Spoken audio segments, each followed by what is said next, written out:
Alrighty then, and welcome along to the Cult of Nick. My name's Nick Margerrison, this be my cult. Let's get our guest onto the airwaves. This is an absolutely fascinating woman. I can't wait for you to hear what she's got to tell you about. We're going to be getting into the subject of anomalous trauma and also possible alien extraterrestrial interference in human love relationships. Her name's Lorgen. She's an author, researcher and consultant in anomalous trauma. She offers hypnotherapy, coaching and telephone consulting services. Let's get her on the air. Lorgen, welcome to the Cult of Nick. Hi, Nick. Thanks for having me on. I'm going to dive straight in. What is anomalous trauma? Okay, well, it's actually a term that Rima Labo years ago brought up at a conference that I attended many years ago on the treatment for experienced anomalous trauma. So anomalous trauma was really defined as the more unusual kinds of experiences that people have that lie beyond the normal human experience that are traumatic also.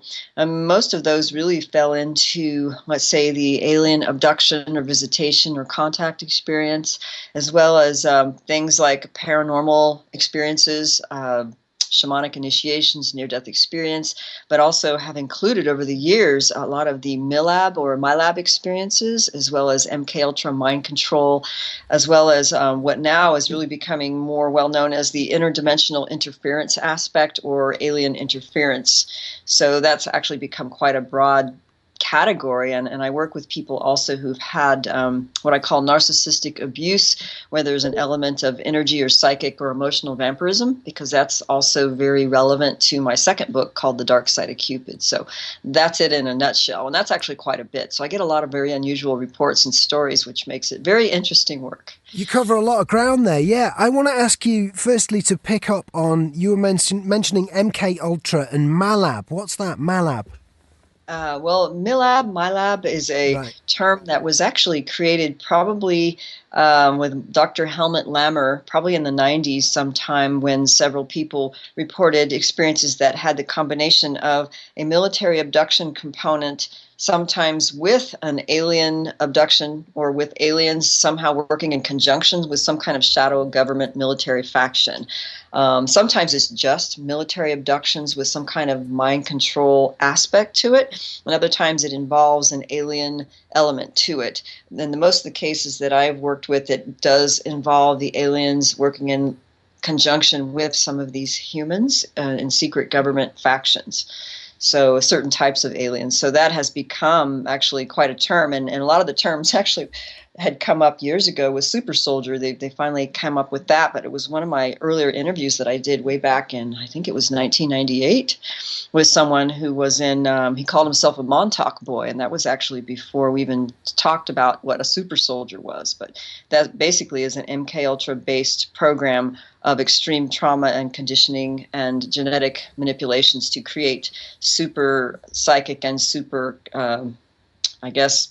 have all these superhuman feats to be used in different kinds of military or intelligence capacities. But usually it's under mind control as a type of Manchurian candidate. So I'll just leave it at that because it can get quite complicated. Yeah, hang on. I'm just going to pin you down to this to make sure I understand. Are you saying that you have intelligence to suggest that the military, I'm presuming the US military, are cooperating with extraterrestrials to abduct human beings? Oh, yes. I mean, this has been going on, or let's say it looks like as if that's the apparent thing going on. But I don't think it's just the U.S. It's also the U.K. and U.S. and its allies and other countries. People have come forth, even Italians and other countries now have reported those kinds of experiences. So it's more well known. You don't think perhaps that the testimony of these people may be flawed in some sense, if you see what I mean? Not to do them down, but often when I've spoken to UFO abductees, they've had a difficult time. They've been through some form of trauma. I don't think there's any way of getting around that. I just often wonder, how far can we take the testimony? It's an open question. I'm not, no judgment. I just wonder. Well, yeah, I mean, that's a very good question because what we have discovered over the years is that there's definitely the element of trauma and dissociation and memory blocks and amnesia and sometimes screen memories on top of real memories. So it really takes someone who's not only good at being able to do the therapeutic work, which may involve hypnotic regression recovery, but that's just one method. But it also depends on how well the person has gone through their own healing and recovery in their own life from the trauma itself and from the mind control programming, if it's present, which it usually is.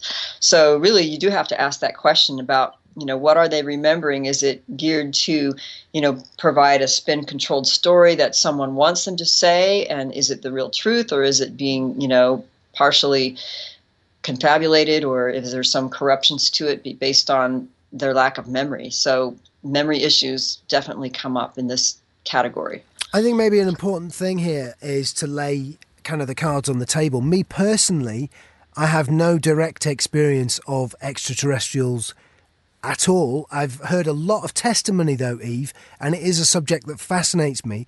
What about you? Do you have direct experience of this? I've had experiences growing up of that kind of experiencing what we call the abduction and visitation experience. So I could say yes, although I never really spoke publicly about it, but I certainly have an interest in it and learning as much as I can. And I felt that I learned a lot from the early work of Dr. Carla Turner, as well as Barbara Bartholick, who was actually her mentor, who helped do a lot of the regressions for Carla Turner's work that was published. So I think that there's a lot going on in this field that is misunderstood, that we're just still learning about. Well, Eve, I'm not familiar with Carla Turner and Barbara. Sorry, her last name was? Bartholick. Bartholick. I'm not familiar with those guys. Can you tell us a little bit about their work, what it was that inspired you? Well, Dr. Carla Turner, she was someone who had lifelong experiences of abductions in her family line as well as her husband. And so she did her own research and did case studies and wrote 3 books. And she was able to introduce the element of, let's say, the more deceptive aspects of the alien abduction phenomena that involved the military and the reptilian and the screen memories and some of the programming. So she was able to bring that to light at a time when it was basically swept under the rug, and that a lot of times people don't want to see some of the darker elements that could suggest that, people are being manipulated, okay? That's plain and simple. So she brought up things that were being basically swept under the rug and not really taken seriously by some of the other contemporary researchers. And it was really Barbara Bartholick's work and mentorship which helped bring that to light. And Barbara saw many, many things that weren't being discussed in the abduction literature of the time or even now. In fact, the whole alien love bite thing, which I wrote my first book about, was based on what I learned from Barbara Bartholick as well as personal experience and people in my support group. And then I started interviewing many others who had what they believed was a romantic kind of love connection that was somehow orchestrated, engineered, set up, or interfered with in some way by their, quote, alien handlers that were the ones who were abducting them or visiting them. Alien handlers, hang on, can you explain how that works to us?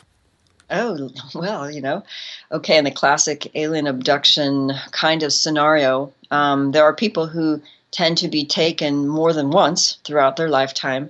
Usually they're taken starting early in childhood, and it continues on into adulthood. These are the ones that I call the multi-generational abductees who are in some kind of program. Them, and usually they're some of their family members, so it's a generational or a bloodline or a genetic study for some of these kinds of people. So in these subpopulations of abductions, what was found is that oftentimes their marriage partners or romantic partners or even friends, business associates were engineered and set up through some kind of interdimensional or whatever interference or orchestration and engineering that happened sometimes in abduction. So this was actually discussed in my first book called The Love Bite, where, I have several cases where we talked about what each partner remembered as having set up this particular relationship, which would turn into sometimes a love obsession, which had a lot of the characteristics of emotional highs, crashing lows, and a lot of alien interference, which led to the hypothesis that, the aliens here, at least the ones responsible for these particular people's experiences seem to be interested in the emotional energy, the sexual energy, and even feeding on those energies as if they're basically psychic energy vampires. So I'm imagining kind of a real life Truman Show orchestrated by extraterrestrial overlords. Is that close to Yes. the mark? Uh-huh, very much so. And I think once someone, I guess, if they've had these experiences all their life and they start to question it and they start to do deep self-inquiry, family history, checking them on the history and the trauma, and they do the recovery work to discover what has happened, they find out more information. And so what happened in my group is that the more people really sought to wake up and be aware and, let's say, get to the root of their experiences and their memories, they ran across interference and distractions which showed up kind of like spiritual warfare, although other times it was quite blatant in terms of military interference with the, quote, the MILABs. So there was some faction that apparently did not want these people to, quote, wake up from this Truman Show mind-controlled, manipulated life by these aliens or whoever is acting behind their image, because I feel like that they're not always aliens. Sometimes it's humans in some kind of black op program, but it can be both, and it could be either or. So, how would a sort of standard psychiatric response go to these kinds of problems in comparison to the angle you're coming at? Well, they would assume that it's schizophrenia or a delusional disorder, or in the least, dissociative identity disorder with some kind of traumatic sexual abuse as its origin or cause. And not to say that those things don't also happen, and there could be like a diagnosis of an axis 1 or 2 personality disorder with someone who really does have alien abduction histories. It's just that the mainstream, psychiatry, psychology, they're not trained to know what's happening because, the mind control programs are secret. So they don't let them know unless they're in on it, right? And then they monitor people, like in some of these military hospitals and mind control centers that you've read about, and some of these other cases, maybe in the ritual abuse testimonies. So many of them are not aware, or they're not trained to really respond because it's just not mainstream. It's taboo. So it's really hard for people to have some kind of psychological support and counseling when it comes to alien abduction and anomalous trauma, because they're afraid they're going to be misdiagnosed and not be able to really get to the core of what's really going on. I can appreciate that. What would you suggest to subjects of this and researchers of it? How would you suggest that they distinguish between this and, like you say, a mental disorder, paranoid schizophrenia, so on? Oh, well, it's simple. It's really taking a history. So when people contact me and they want to maybe have a consultation or whatever, I ask them a series of questions and really have them look into their own history of the contributive factors that could suggest that they're in a project. And so any kind of family history of definitely, multiple UFO sightings, a parent or family members in the military industrial complex, aerospace, intelligence agency, occult, Freemason, there could be a higher chance that they're in a project. Multiple alien encounters, missing time, body marks, implants, missing fetuses or unusual pregnancies that they can't explain. There's a number of things that you could look into to see if that's happening. And of course, the more evidence, the more there would be support for that theory. But more often than not, we don't always have evidence. We just have that they think this is happening, and they may have, visitations that happen, these unusual dreams, or these beings that come in the night, they appear in the room kind of thing. So at any rate, there's trauma. So really, I don't necessarily give a differential diagnosis kind of thing. I just note that if there's trauma there, that means the trauma needs to be resolved and cleared. And then once that's cleared and they're being supported in that process, then they're more likely to have greater clarity about what's really happening in their life, or to actually have that interference basically decrease or disappear altogether if they do their recovery work and if they do their self-empowerment work. So, and sometimes there are like people who are what I call borderline personality disorder, where they're extremely reactive emotionally to any kind of emotional trigger that reminds them of any kind of feelings they have repressed inside them. And sometimes they still are alien abductees, and they have these histories, but they also have a personality disorder. So that actually happens a lot, or addictions, or what I call dual diagnosis, where they have some kind of alcohol or substance abuse addiction along with a major depression. But underlying all that is like all this trauma. And if the trauma had been cleared and resolved and acknowledged for what it is, they may not even be self-medicating, and they may not even have some of these other personality disorders if they could actually treat it for what it is. I respect the fact that you don't talk about it too much, but if we do turn to your own experiences, is it the case that you ever worried that maybe you'd been mistaken in them, or were you always certain that you were being messed with by an extraterrestrial consciousness? Well, that's a good question, because I definitely questioned that all my life. And I think that there's no doubt that there was something going on that was interfering, that had a non-human kind of pattern. And there was also my own family. My dad's, he worked for Lockheed Corporation, which is a major aerospace corporation with some secret clearance kind of work, which a lot of, quote, MILABs have those kinds of connections in their family history. So it makes you wonder, why. But I recently did several trainings and clearings with holographic kinetics, which is a modality of, I guess it's called a quantum healing modality based on the Aboriginal Dreamtime healing and the laws of lore, which that's kind of a mouthful, but basically it's understanding the universe and the spiritual laws of the universe from an ancient Aboriginal perspective. So if we want to clear, let's say, issues related to aliens, what we do is we go directly to the spirit of the person. We work spirit to spirit, and then spirit basically tells what the truth is about a particular issue that you have.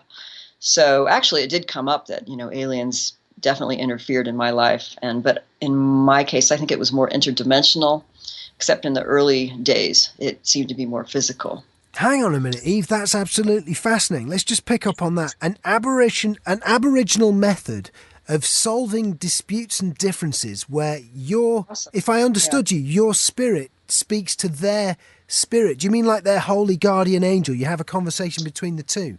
Well, yes. What we do is we use muscle testing as a way of acknowledging, let's say, a yes or no. And if, like, spirit is basically online, we have to make that confirmation before proceeding. And once we have the direct spirit presence with the other spirit of the other person, we make an agreement and an intention to proceed with clearing and healing. Then spirit actually directs the session so that your mind, your personality, your ego, any mind control programming can't take over. So that spirit is there to basically tell the truth about any particular situation or issue, which, amazingly enough, it's not always what you think it is. So what I learned is that sometimes you have to go through layers of clearing traumas and pent up, let's say, emotional energies or belief systems that you may hold as a result of our conditioned process in life, or traumas too. And once you go through the layers, you can get to the deeper layers of deeper traumas. And with the alien abduction traumas, there's a lot of mind control and booby traps and things to try to prevent us from coming to the deeper truths of what they're really doing. And your spirit will always know what that is, so that once you're in connection with that part of you and you don't let the ego get in the way or what you want to get in the way, you just allow the spirit to come forth. The spirit basically tells you what the truth is. Hang on, let me just check that I'm understanding you, because this is fascinating. Am I right in thinking that you would get someone into some form of trance here, right? I wouldn't call it a trance. I would just call it, you relax. They basically relax and lie down on a table, and you use muscle testing on their arm to What do you get mean? a yes. Sorry, what's muscle testing? Well, I don't know if even Steve Richards would say this, so you'd have to listen to some interviews with Steve Richards to get the accuracy of the holographic kinetics method. Mm-hmm. It's just that this method is very comprehensive because it deals with, direct connection with the spirit, which knows all truth and all your memories. So once you make the connection with that part of you and you integrate and you connect, that will give you the direction you need to go to and the information to clear and to heal and to understand what really is happening in your life. Sorry, Eve, So I get what you're saying. Maybe I'm a bit of an idiot. So I'm just going to ask the question one last time to see if I can understand it. Imagine I know nothing and that I'm an absolute moron, and work your way down from there. So I'm so sorry to ask the question again, but muscle testing, I don't really understand what it is. well, Could you explain it to like an idiot? I guess sometimes people call it kinesiology muscle testing, although I don't know if that's completely accurate. But it's a refined sensation via someone's body or touch on a particular point on their body, so that, let's say, you'll feel it. You're going to feel affirm for yes or a release for no. You're going to feel like what a strong yes is, for example. So basically, it's a yes or no, and you're going to get the yes or no by sensing and touching through the body. So the body is actually a better tool of communication oftentimes, because our mind tends to get in the way, actually, very much so. So sometimes that's a better gauge of what's going on in the body. And there's different methods that people use. There's like emotion code and access consciousness and the whole biometer stuff that the Scientologists used to use, which was kind of similar. I think I get it now. So I've seen these biometers, and you hold them in your hand, and then as you speak about something, it triggers an emotional response if you speak of something that references a trauma in the past, right? Well, yes, traumas, they have repressed energy in the body. So actually there's points on the back of the neck that, when someone's ready to access that and it's coming to the surface, you actually feel heat on certain points, like behind the neck. There's a place where you So know. would you lay your hands on someone, speak to them, and then get that energy off them like that? Or is this something you do on your own? Do you see what I mean? Well, it's like if one person is the practitioner, the other person is the client. And so the practitioner uses the different muscle testing and then touches the points behind the head to help direct them through the trauma. So when a trauma comes up, you actually feel the heat and you already know where you're going because the spirit just told you. So you basically go through it like a trauma resolution process. And so it comes up and they relive it in the moment. And it's really important in order to have the clearing and the true realization, is that you have to be in the now of the experience and the fullness of it, which is involving the whole emotional experience, because that's where the energy is. So you have to basically bring that person through that experience and relive it to the point of being able to release it so that there's resolution instead of chronic PTSD and triggering all the time. So were we to witness you doing this with a client, I'm imagining here, correct me where I'm wrong, it would be that you'd kind of have your hands on the back of the neck or the shoulder, and then what you would be talking through experiences, and then you would feel kind of the spirit moving in the muscles. Is that right? Yes, you can. Some people are more sensitive than others.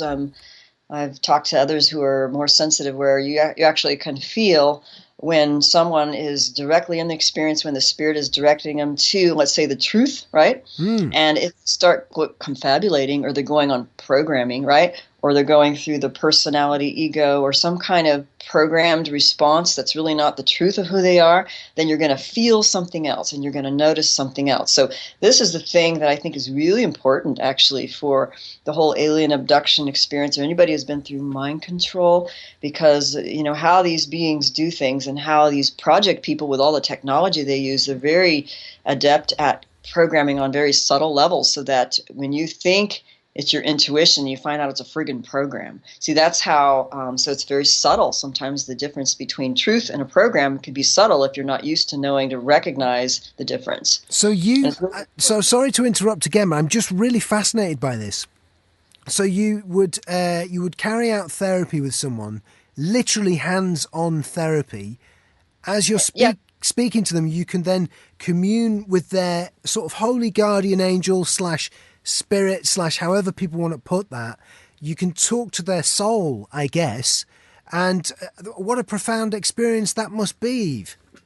Yeah, it is. There's other ways that this could be done. I think it's better if you can work in person, because you always get more out of being in person. But there's ways that you can guide someone through a process, let's say online or through telephone.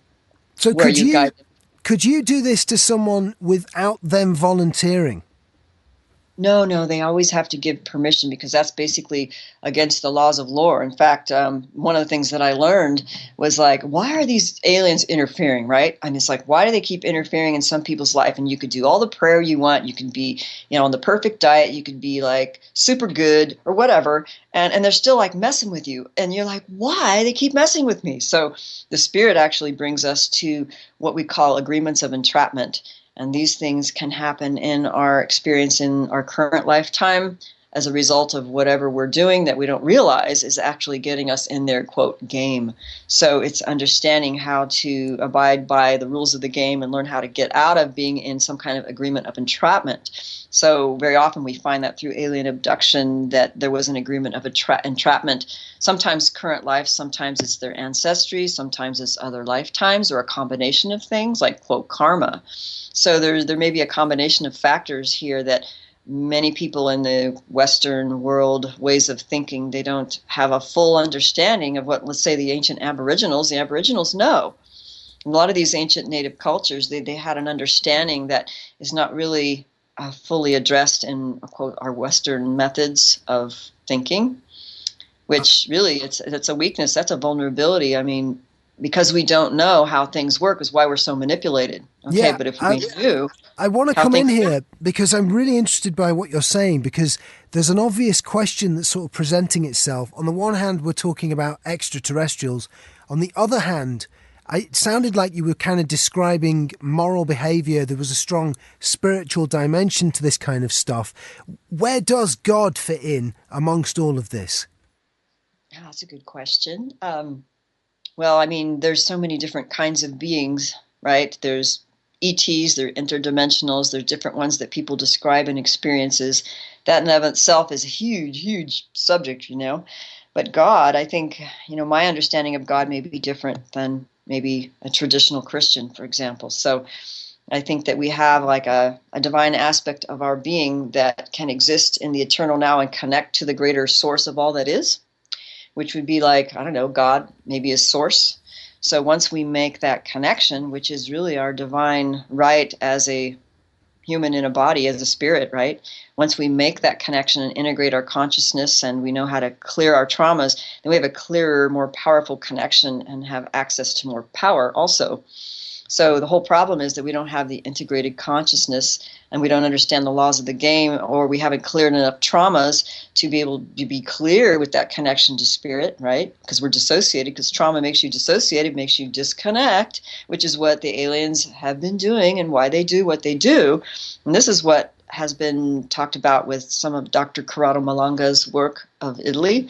He's worked with alien abduction research from a whole different angle that's not really discussed much in the English-speaking world so much, except for people who've translated his work. And I think it's very appropriate because it really goes into the whole spiritual dimension of what's happening with our consciousness. Basically, our consciousness becomes split with alien interference in our lives through their parasitism in our energy field. And so once we learn how to get them out of our energy field and to stop interfering, we reintegrate our consciousness and connect with basically the highest part of who we are to give us the protection and connection so that we don't have to be vulnerable to all these parasitic types of spiritual warfare, for lack of a better term. What I want to do now is, this is really interesting stuff, but I want to get maybe from you a kind of nuts and bolts account of maybe an alien abduction that people can kind of visualize, that, is put in kind of ordinary folk language, if you know what I mean, the kind of so I can sort of picture it as if it were a film. Do you understand what I mean by that? Is there such an alien abduction scenario, or are they always more subtle? Oh, they're both, actually. I mean, they could be very overt in terms of, a craft coming down. You're driving your car at night with your family, and then there's kind of a missing time, an event that happens where, you're there one moment and then the next you're in the craft, and then the next moment you're in the car and it's like 5 hours later and you don't know what happened, but there's like 5 hours gone. And so sometimes when that happens, people can have flashback memories of the missing time, where they can take you in and out of time physically as well as out of the body. So there's physical events and there's out of the body events too. So, but the physical ones, yeah, you may have missing time, and then you can come back with marks or implants or some kind, like a medical procedure may have been done. And so they take you and maybe, poke and prod and, stick implants in your body, do gynecological exams, or they may, do a number of things. And that's in the classic literature, the alien abduction literature. I wouldn't need to reinvent the wheel on that, but But I is believe it something that's common though, Eve? Because I'm aware of kind of all of the major headline stories, if you know what I mean. But the often the case when I speak to people who say that they've been abducted by extraterrestrials, it's often more subtle. Do you understand what I mean? It'll be maybe they yes. passed out and they thought something happened, but they weren't sure. You know? Well, I mean, most people don't remember. It's, if the aliens are really good at what they're doing, people won't remember at all, and they'll just have a weird dream or see maybe a light at night and think someone was in the room and think it was a dream and then just pass it off. But as you become more aware, then you can discover what's happening, because these visitations don't necessarily have anything to do with UFO craft. When these beings can come into your room and interdimensionally visit, and sometimes they do things directly in the room and then they appear and they disappear, or they come through a portal kind of thing. Or you can have what I call the interdimensional dream hack astral abduction type of experience, where everything seems to be on another plane or dimensional reality, where I don't know if it's your physical body, but sometimes you can come back as if your physical body was affected and get marks on your body, but you weren't gone anywhere. And you're like, well, how did that happen? So things like that happen all the time. And You see, I wonder, say, I'll give you an example, and then I guess we could put a different spin on it from either side. I read a book once, quite an interesting one. It was about summoning up demons. And I didn't really take it seriously, thought it was quite interesting. And I read out a few of the names of these demons as I'm reading this thing. It took me a day to read, Eve. Put it down, finished, went to sleep. Had a very powerful dream where I was abducted by these kind of demonic figures who were very, very powerful, very visual, visceral dream. And then I woke up that morning and, I was stunned at the power of the dream. But to me, I just compartmentalized that as a dream. What do you think? Something happened. If you were invoking, even speaking their name out loud could invoke them, like an agreement of entrapment kind of thing without knowing it, but they might only interfere on an interdimensional level or an astral dream level. But some people, I wonder whether or not I'm protected either by A, my rational belief system, if you see what I mean, or B, I'm just protected by a lack of curiosity, perhaps, in the idea that I've spoken to real live demons. I don't know what it is, but for me, it seems like I'm quite easily able to compartmentalize that, whereas other people may see that as a clear example of demonic contact. Hey. You see what I mean? It's interesting. How do you make the distinction, I wonder? It depends on how it happens in your life. I've talked to people who are having, hardcore, attacks, and, things flying across the room and evidence with other witnesses and constant ongoing weird things. So that's a demonic attack. But that was like you were lucky, basically. You just had a dream and nothing else happened. And if you maybe had other traumas in your life where there was some cracks in your energy field, dissociation can cause that, so that we're more vulnerable. Unfortunately, that's part of the aspect of trauma. So if you were somebody who had gone through a lot of trauma, you might have been affected more seriously from what you did. You see, Eve, I'm a big fan of the joke religion Discordianism, and it's, one of its popularizers, Robert Anton Wilson, pushed this idea of maybe logic. I wonder if I believed that I'd been demonically possessed at that particular moment or spoken to demons. Do you think that would increase its frequency as an event? Of course. Oh, yeah. The more you believe in something, the more it could probably come into your life. That makes sense to me. So is one possible route regarding this stuff to simply not believe in it? Well, you could not believe in something and be in denial, too. So I think that you just have to be willing to be clear with your own spirit and listen to your heart and not be in denial about anything, and just allow your spirit to tell you the truth of a particular situation. But I know that in cultures like the Native Americans and the indigenous people of many countries, like Aboriginals, for example, they have a whole different worldview and universal view of things. So they don't have to ask those questions or, compartmentalize it like we do in the Western culture. They would know that, yeah, there's beings from other realms and dimensions, and you got into their game, and that's why they're, messing with you in your life. And they would just understand because it's part of their worldview. Now, Evie, you mentioned there's a flip side to this. There's things that have happened to you maybe when you were in an altered state of consciousness, sleeping, whatever it is. And then on the other hand, there's clear extraterrestrial contact, leaving physical marks, and as you say, alien love bites. Can you explain how aliens interfere in human love relationships to us? Well, in the first book I wrote called The Love Bite, I talked about how they do that and what are the signs and symptoms of how that might be happening in an abductee's life. And but with people who did remember, they would remember being taken, let's say as children, they may have memories of abductions as children, but they're usually remembered as very vivid types of dreams where they remember being taken many times and be put together, for example, with another child or teenager or whatever, several times throughout lifetime with their aliens. They would take them into these situations or in these rooms, and they would play together, or they would observe them and interacting with others. And then later in life, you would meet them because they basically engineered. So they were engineering like these pre-bonded partners over time. And then once they met, there might be a deja vu and an instant chemistry, and then their memories might come back. And the aliens may want you to do that. Sometimes they'll put the image in your mind. Let's say you had an abduction that night and you were on the craft or wherever, some other alternate reality.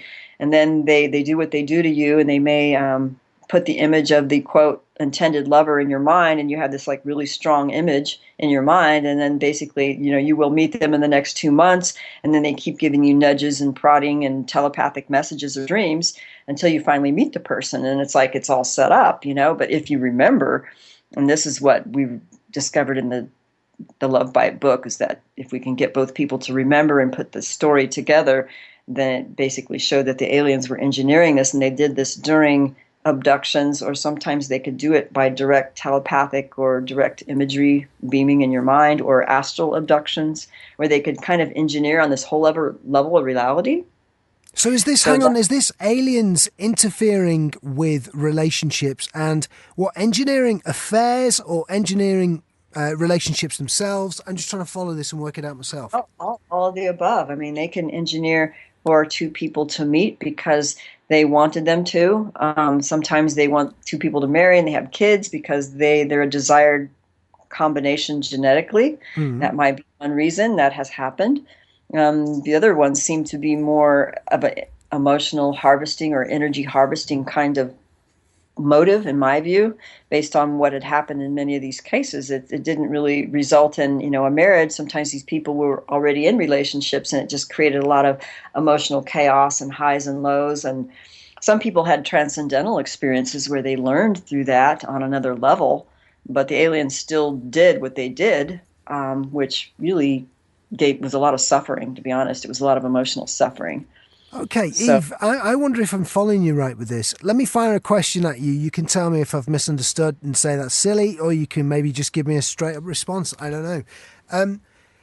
If you were in a relationship with someone yourself and they said to you that they'd had an affair, but it was as a result of extraterrestrial interference in their life, and in a sense that meant they weren't to blame, would you take that seriously? Well, I mean, people could make all kinds of excuses. I don't think it's hard to say, really. You can't be blaming the aliens for everything. And I've addressed that issue in my book. It's things can happen to people, but they still have a choice.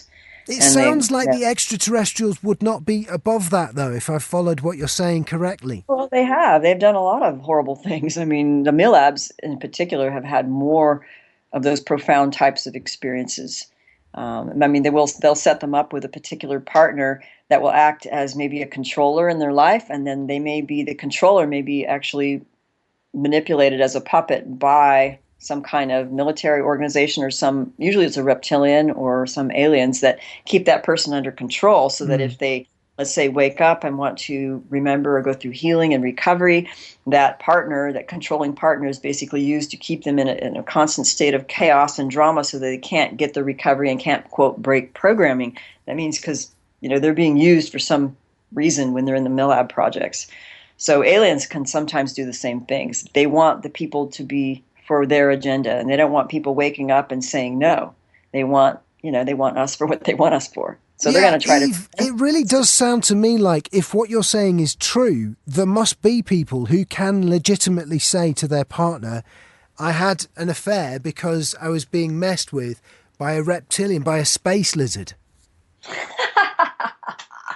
I mean, I'm sure they could say, oh, yeah, I realized later it was a love bite, but it's still, it is what it is, and it still causes, a rift and suffering, depending on the person that they, quote, screwed around on or whatever. I mean, I still think that people need to take personal responsibility as much as they can.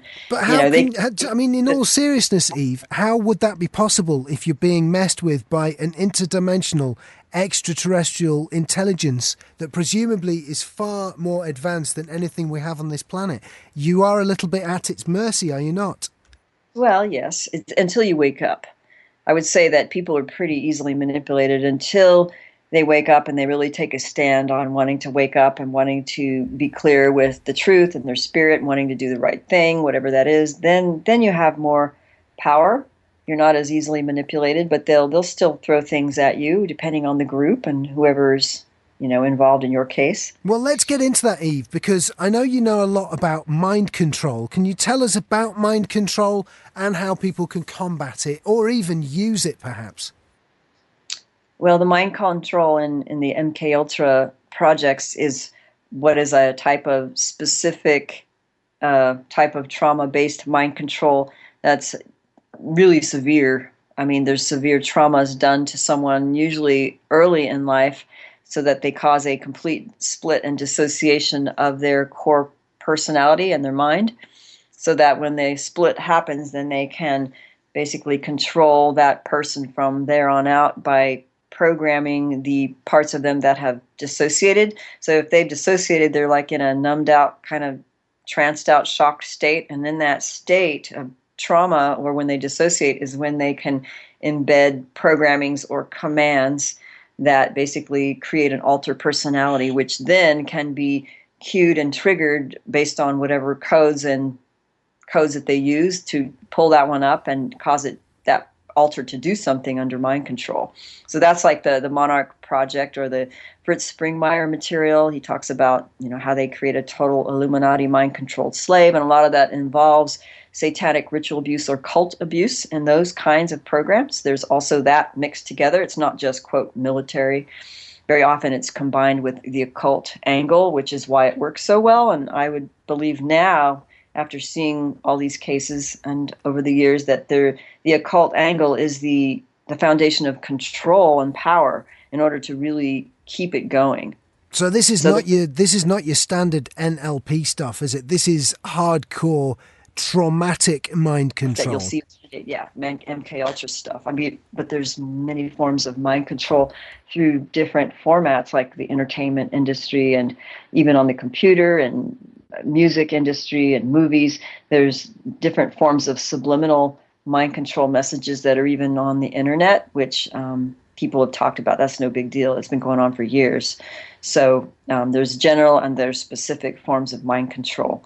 So really, it's our best protection is to stay present as much as we can and not dissociate when we're having a traumatic experience, which is really hard because, that's what we do to survive, especially as young children.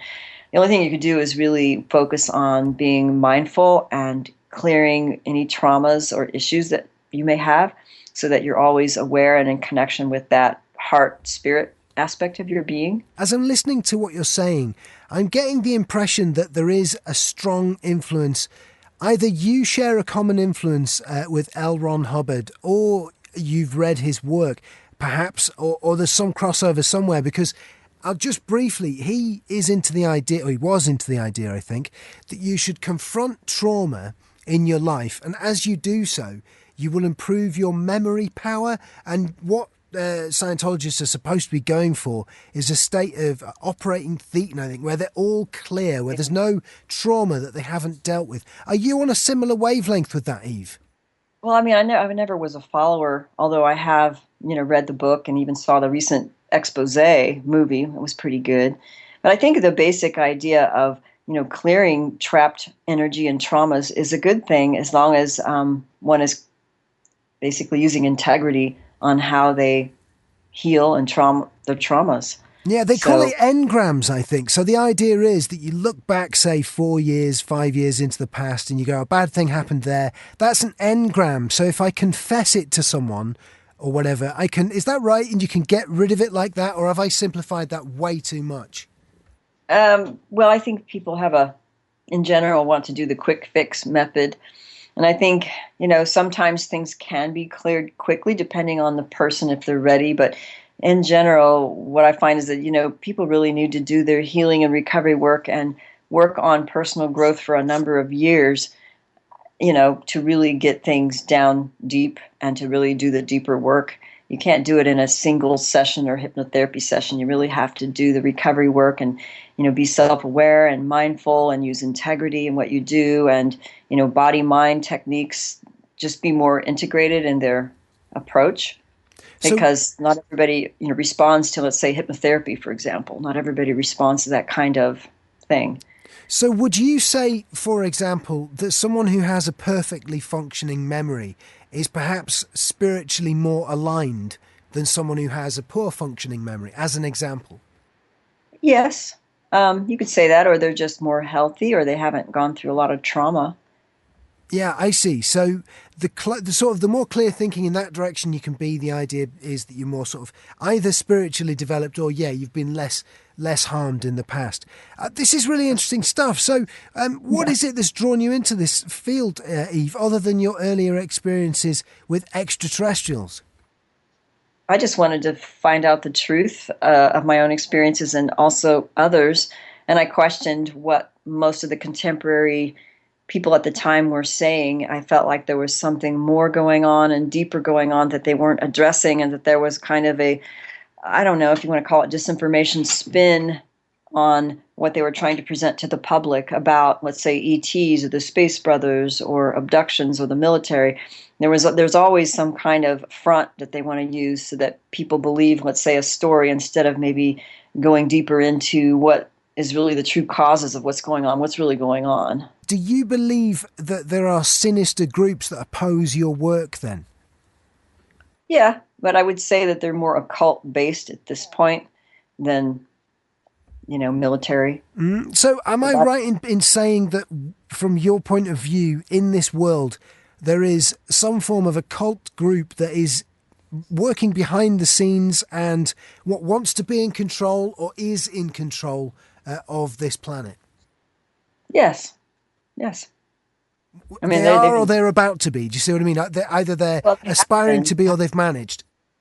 Yeah, they've already have been, and there's a lot of wars going on right now. It's common conjecture about, the Illuminati, reptilian, Dracos, blah, blah, blah. Well, hang on, let's just clarify some of that as well. The Dracos, I mean, the reptilians, I'm thinking of Ike's shapeshifters.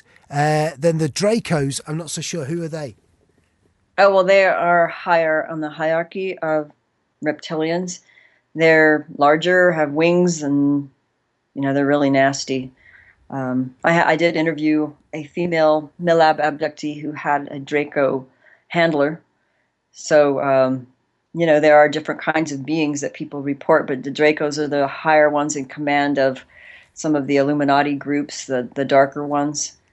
So is this a human being that would shapeshift and assume the form of what sounds like a biblical kind of devil figure? Yeah, that's exactly it.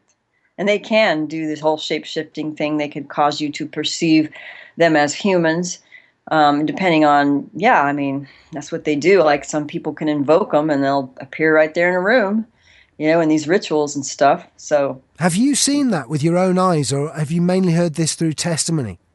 Well, I've heard it through testimony. I've seen it in my third eye, but not in the physical. I mean, I've seen it when, let's say, there's a being overshadowing someone that's working through them. Then I could perceive that sometimes, but not.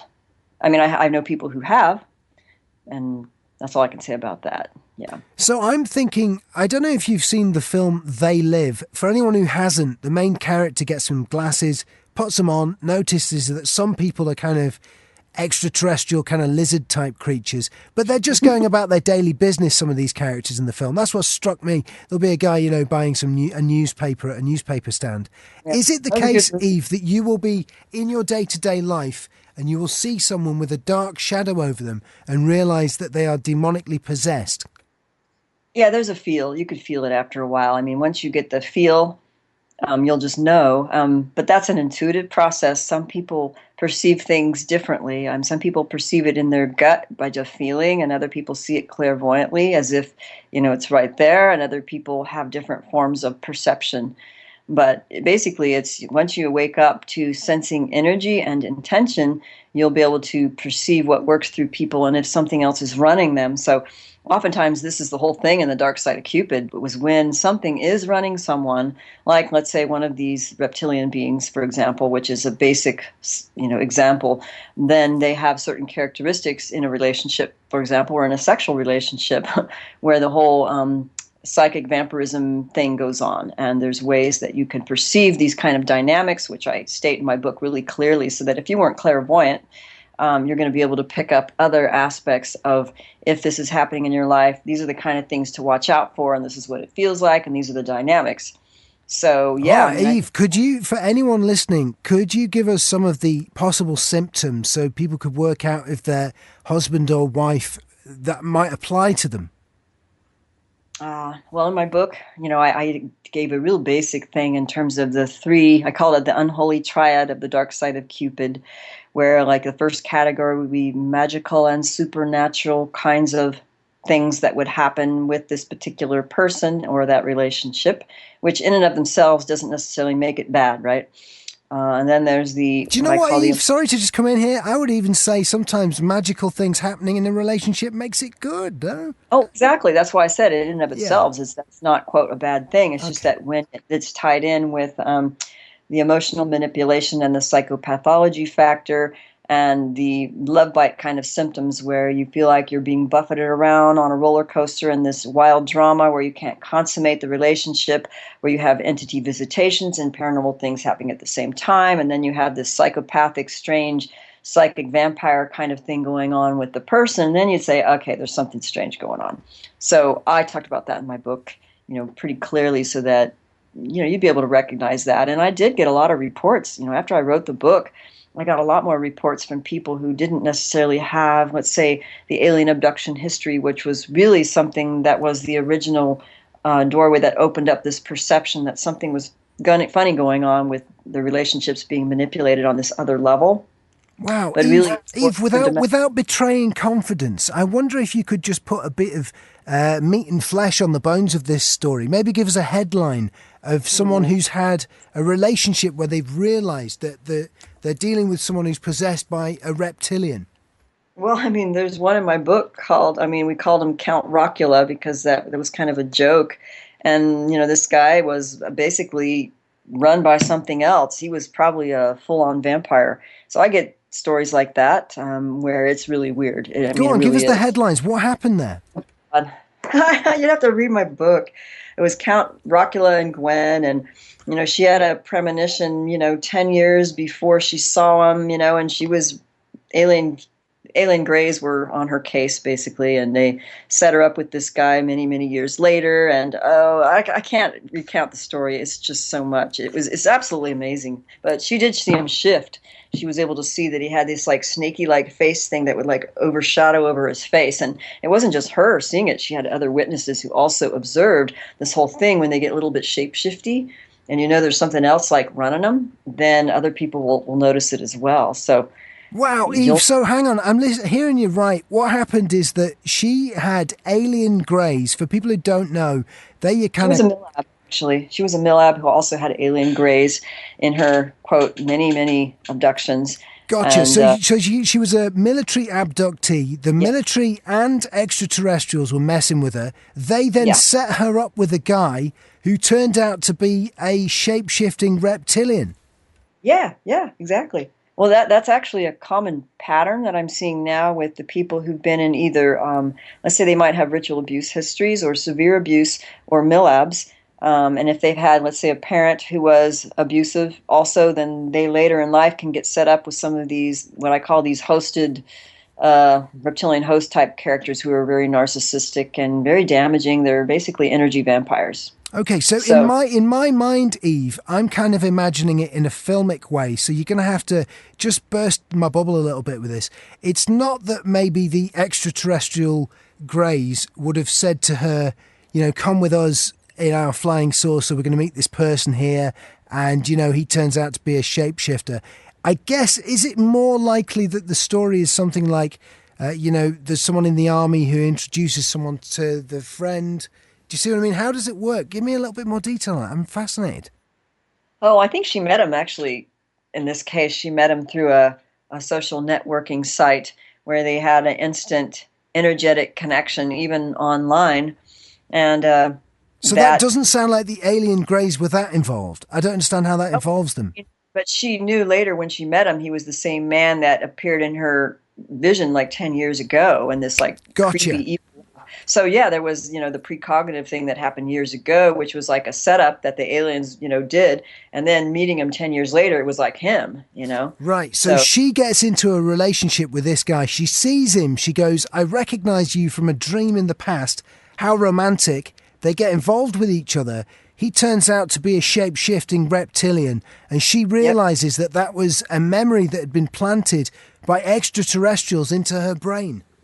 yes, that's about it. That's incredible, Yeah. isn't it? Well, I mean, this is the thing. It's very uncomfortable because what we're uncovering here is there's definitely a dark side to this. What these aliens are doing are certainly a faction, right? I mean, that's putting it mildly. And then later on, seeing how it plays out over time. I mean, you have to watch over time. How does this really play out, and how does these people's lives they get pretty screwed up? I mean, in the Millab cases, there's a lot of trauma anyway. There's a lot of trauma and manipulation. So I'm wondering if someone was getting into a relationship, what are the big red flags that we could see that they would know that this is maybe a relationship with someone who's possessed by an extraterrestrial or actually is kind of a biblical devil type figure? okay, yeah, exactly. Well, of course, I would put in if somebody has, let's say, an alien abduction history. Let's say if the partner had an alien abduction history, or if they claim to have been, let's say, in a secret government project where they have ET walk-ins. The only reason why I mention this is because I had a case like that where I interviewed somebody a couple of years ago, locally, by the way, and it was a man who was in one of these secret government projects, being used as a remote viewer and all these other psychic black op things. But he claimed that he had ET walk-ins inside of him, basically 4 different alter personality ET walk-ins. Make a long story short, Wait, hang on. What is a walk-in? I don't get that. What is it? and basically he's possessed by some non-human entity claiming to be an ET. But in that case, it was basically he was a full-on friggin' manipulated person under not only mind control, but run by these beings who claimed to be ETs, but they were really like energy vampires. So I did a whole interview on that, and that was basically a love bite case. Okay, So hang on, so let me just clarify this for my tiny brain. I'm just checking I understand. So this guy was possessed by 4 different extraterrestrials who would yeah, take claimed they over were. his body and then direct him. Where were they located at the Oh, time? Were they in their spaceship or where were they? oh, there was several things in this interview, and it was he was directed actually by his programs or the entities working through him to infiltrate spiritual healing communities and basically claim and to be able to heal with hands-on energy work and different kinds of things. And he was able to actually, have telepathic abilities. And in fact, I remember the person saying that when she met him in person, she saw his eyes like he was able to. His eyes were like black, like all black. He could make them all black, and then they would like he would be able to like take the shield off of his eyes so that his like regular eyes would show, and then they would be like black, and then they would like be regular, things like that. Eve, I'll be honest with you, that'd kind of put me off someone, wouldn't it you? Yeah, telling me this. That'd be enough right there. I'd be thinking, oh, I don't know about this. There's so many things to this I can go on, but let me read you the red flags so that you can get a feel for this. Yeah. So the red flags would be, for example, dreaming of the partner before meeting them, suggesting something precognitive. Okay, that's nothing bad, right? Because you can have that naturally. Okay, physical sensations in your solar plexus, genital, gut, or other body areas, such as the neck, heart, and between the shoulders, like an exaggerated sensation that feels like something's like literally linking into you energetically. Oh, Eve, hang on. These first two, I have them. Precognition, I like to think that I had that with my girlfriend. And then the solar plexus stuff, yeah, I get that. I kind of get, strong feelings of emotion there and that kind of stuff. All right, so I got two already. What else we got? Okay, it depends. You'd have to go with the whole clinical picture, so to speak. Okay, astral sex visitations and or telesthesia, which would be sensing the energy body in a sexual way and very physically, as if another being were present but invisible. Oi, hang on. Does this mean if I've had a wet dream, would this count? Not necessarily. It could be something that's normal, but in these telesthesia things, what happens is that let's say you have a love bite partner where you have this like total telepathic and empathic connection with them. You know when they're thinking of you, you know when they're feeling you. You may even see the images in their mind of what they're thinking, you know what they're doing, you know what they're feeling. It's like a complete plugged-in connection with the other person. Oh, no, I kind of thought these were good signs. This is kind of how I feel about my relationship. Bad, but I didn't get to finish. But the whole telesthesia would be when you're linked in. I'm worried how many more of these symptoms I'm going to have here. Oh God, I don't want to scare you here, but yeah, the telesthesia is basically you feel their energy body interacting with you as if it's physically present but invisible. Yeah, so that's, like, you feel like you're in the same room together. Maybe you're not when long distance relationship stuff. This all sounds like when you fall in love, Eve. This is a worry. What else have we got? Can be, but I'm not going to say it's all bad until you put all the things together, and then you're like, okay, you can have a strong psychic connection, obviously, even though you may not really love your partner. It's kind of unusual and like, well, they're not my type, and why am I so connected to them? It doesn't make sense. So there's kind of like a something that doesn't make sense about it. Because I kind of like my girlfriend. I mean, she seems I like her. I don't think she's an alien. No, you could have a powerful passion, an obsessive need to have sex, even though you don't love the partner or they don't love you and are abusive. What about if you do love them, but you have an obsessive need for sex? Would that still count? No, it depends. If the obsession linked in with the precognitive and the paranormal stuff and the energy, like psychic chords going on, the telesthesia, the psychic responses and coincidences and the synchronicities from either partner, it's as if, let's say you wanted to break up with them and all of a sudden they send you a text because they telepathically just linked in, like, how do they know what you were going to do? So they're trying to stop it and trying to keep the drama going. A sense of emotion. No, this is a worry. Carry on. One partner becoming suddenly switched off emotionally or psychically unplugged. So let's say you could be really tuned in, you have this like wonderful connection that's out of this world, and all of a sudden they like switch off. Well, and when in my first book, we were able to connect that when the switching off occurred, oftentimes what happened before that was one of the people who was the one who got switched off got abducted, and the aliens did something or gave him a suggestion or basically unplugged him psychically. So it happened in an abduction, but only when most people don't remember that. So then the next day they're like, they just don't have feelings for their partner anymore. They don't want to be with them. Hang on. So wait a minute. You might be going out with someone who is possessed by an extraterrestrial. They have a sudden change of heart. They are almost like a different person one day. And the reason for that is they've been abducted by aliens and subjected to an experience that's changed them. Yeah, maybe. But if they're run by another entity, for example, it may not have anything to do with abduction. It may be that the entity is already existing in their field and basically runs them at different times and kind of like takes over their behavior. And so with these people who are partially what I call the partial possession and the hosting, sometimes they act normal, like they're the normal selves, and then other times it's like the entity takes them over. It actually happens a lot during sex, actually.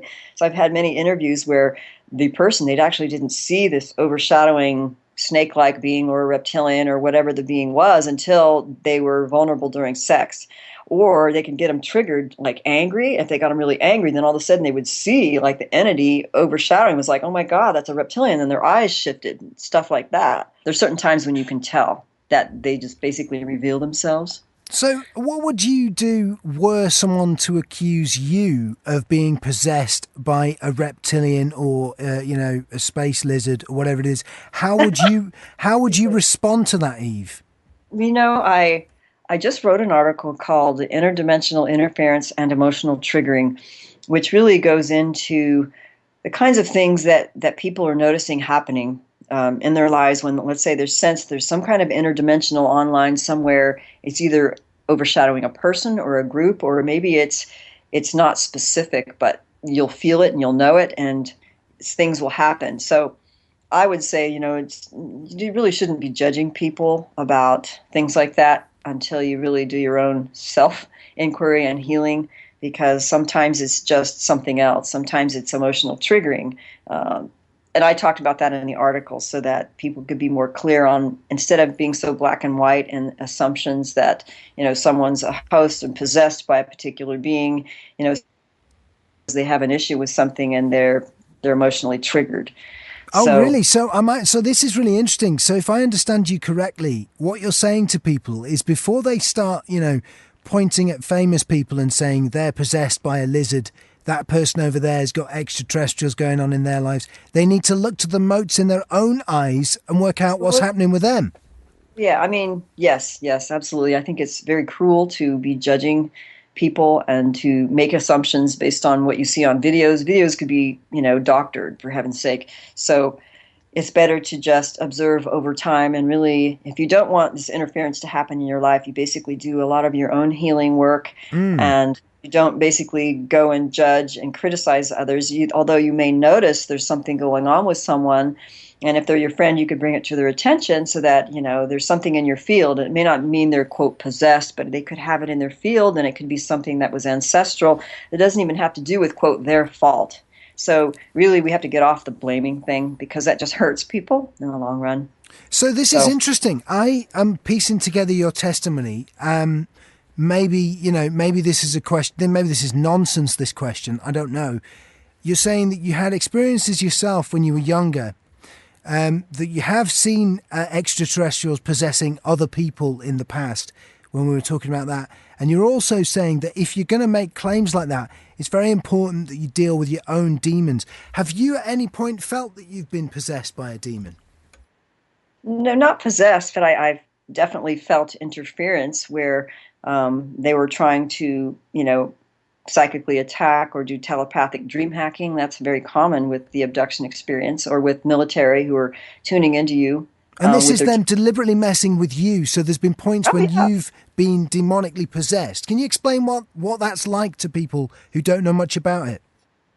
Well, I mean, they might be two different things going on. There's interdimensionals that could be hanging around in your field. If you're somebody who's had abductions, then these beings keep an eye on you, and they're somehow in your life for a reason. And this is what I call the interdimensional interference aspect. So they could link into you energetically with like cords and implants and psychic links to feed on your energy. So part of the healing process. So real world it for me a minute, Eve. Sorry about this, but I'm just trying to picture it, and I'm not I'm not an expert in these fields.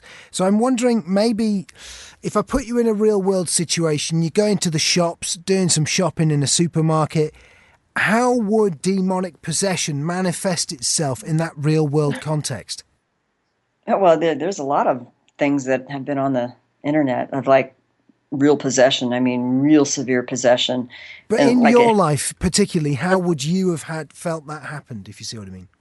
Well, it didn't happen to me in terms of possession, but I've observed it in other people where their behaviors would be as if something else is running them, and you get a different feel for them at a particular time, or their eyes would shift. You see the shadow, or you could see it in your third eye, like, you could connect with somebody, and then you see it in your, I don't know, some people just see it in their third eye, or they dream about it, and then they see this other entity like always following them around or linked onto their shoulder. Sometimes you see it like perched on their shoulder.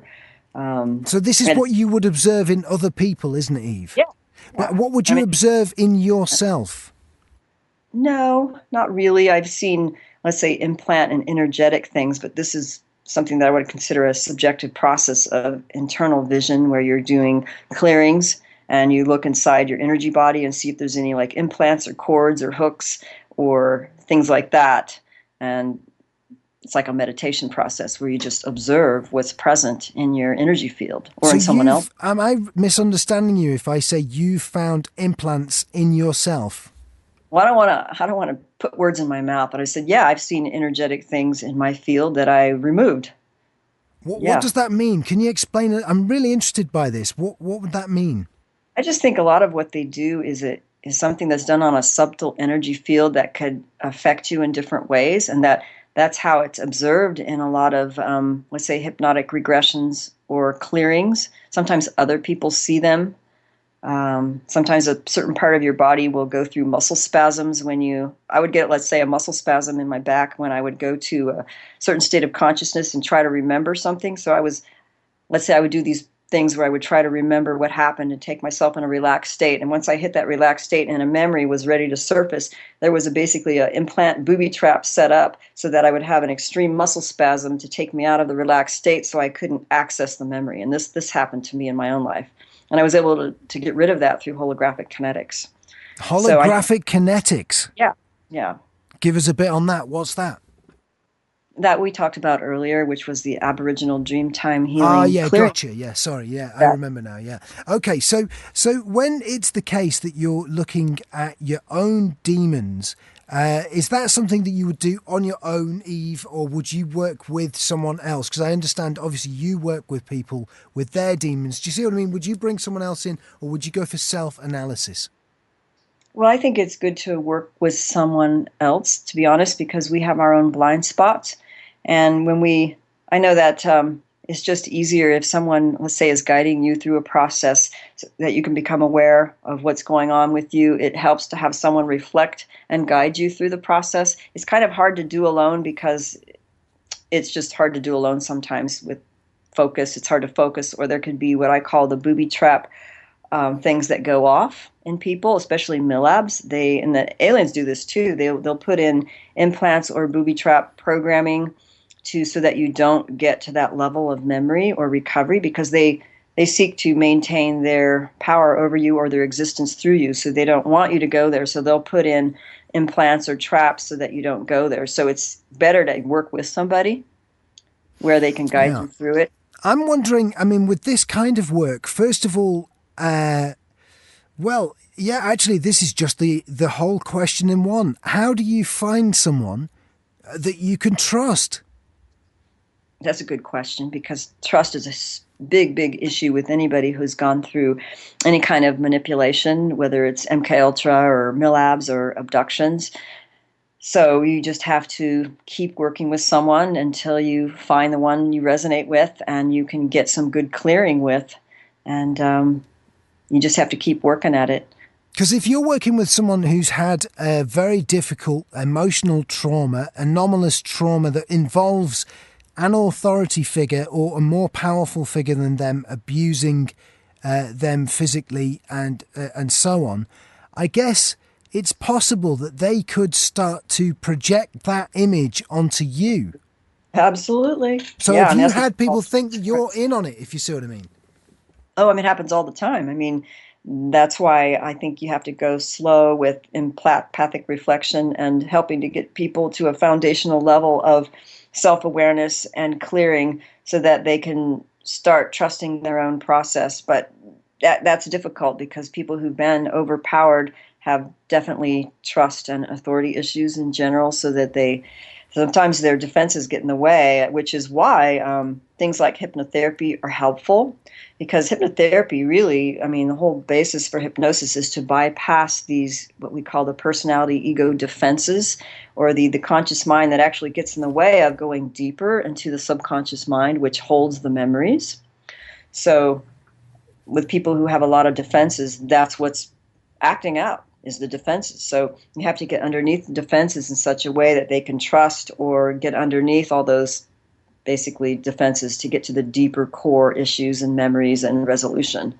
Because I wonder if I'd had something done like that to me, and it's not something that I can, it's anyone who has something horrific or tragic happen to them. It's always frustrating when people go, I know how you feel, when they clearly don't. So I can't possibly say how it would feel, but I'm imagining that were something like that to be done to me, I would be questioning how it is that you can do your work so openly.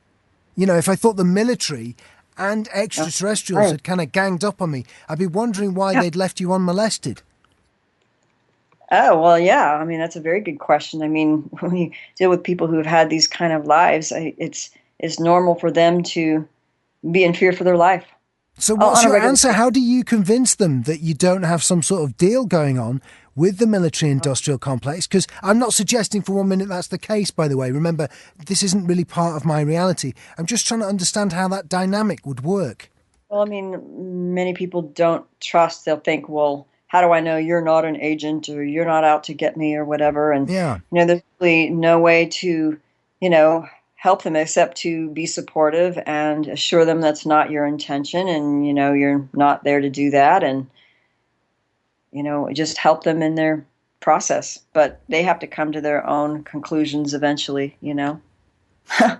So. It's an interesting one, isn't it? So, as I'm looking across some of your work, one of the questions that popped into my head is, can we actually say that extraterrestrials could make someone think they were in love? Do you understand? Can they mimic that feeling? Can they actually deceive the heart as well as the mind?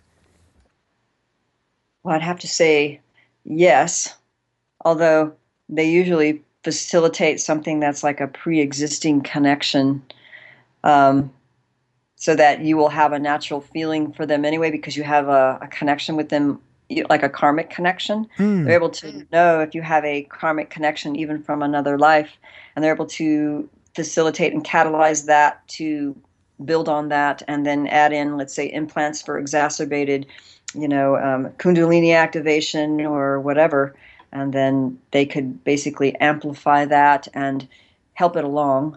I guess what I'm saying, Eve, sorry to interrupt. I guess what I'm saying is if it was the case that someone is listening to us having this conversation and they've realised that their marriage was established by extraterrestrials, does that necessarily mean it's a bad thing? No, not at all. I mean, it depends on the person. You do the best with what you have. You don't stop loving someone. And the best thing you can do is just communicate your honest feelings and discuss things on a heart to heart level so that you can have the best of both worlds. It's not about hurting other people or blaming the aliens for everything. I think open communication and empathic communication is very important, and that should be a foundation of any relationship. My question is, why can't some people communicate, and why are they unwilling to even discuss things? Oh, well, this is another question. I was just you're almost psychic, Eve. I was about to ask you this question here. When it comes to these kinds of relationships, two people they've got this connection, they've got all of these things going on. Can you kind of recover? Well, no, let me put it a different way. Do you have agreement between the two of them ever where they both say, okay, the extraterrestrials set this up and this is something we're now going to deal with? Do you know what I mean? Where they move on? Or is it always that one person comes to the realization and maybe the partner never really deals with it? Do you get that? I wonder. Yeah. It's not Yeah, the I mean, best it's phrased usually question ever, but I wonder if you can respond. it appears one person is more aware than the other. Although I've had cases where both were definitely aware that they were set up together. And some people believe that they're quote twin flames and that the aliens are trying to disrupt what they've got going on and they want to keep the relationship going and they just have to work a lot harder at that. But in general, one person is more aware than the other. And it's usually a question of awareness. And what we tend to find is the other partner is either completely unaware or they're in denial and triggered or maybe they're just being really manipulated. But every case is unique. It's nice if both people can be aware, at the same level of awareness. But even if they're not, as long as the other partner is willing to communicate and reflect and basically try to make the relationship work anyway, one of the reasons that I think your work is so particularly interesting is because so few people have looked into this area, and yet it's one of the most obvious sort of things that emerges from the subculture because of the famous Barney and Betty Hill case, which is kind of one of the early abductee instances that's talked about where people were in a relationship and they were both very much involved in that abduction, weren't they, Eve? Oh, yes, yes, they were taken together. Yeah. Do you see? So it's the sort of area that I'm surprised more people haven't written about, because there's often that dynamic.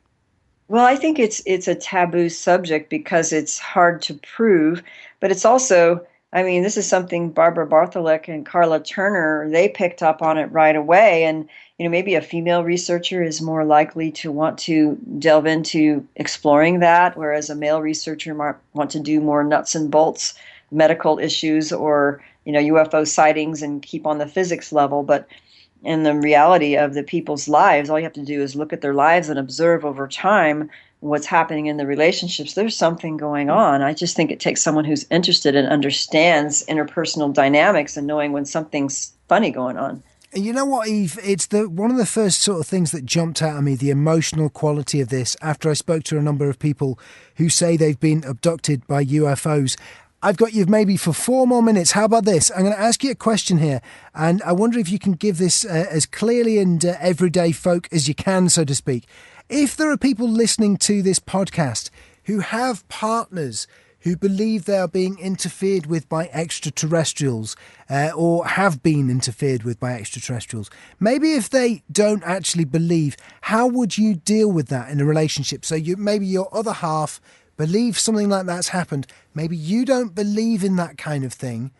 How do you deal with it, do you think? What's the best thing to do? Do you have to get on board with it as true? Or, what do you think? Well, and it could be that the person, I would just say to explore some hidden realms in their life. But usually if there is interference, let's say, going on, they're going to be manipulated in such a way that they're going to create triggering and emotional relationship problems. So it'll be the problems that are really the issue instead of the ETs. It'll be like, well, when you do this, this happens, and I noticed that da da da da.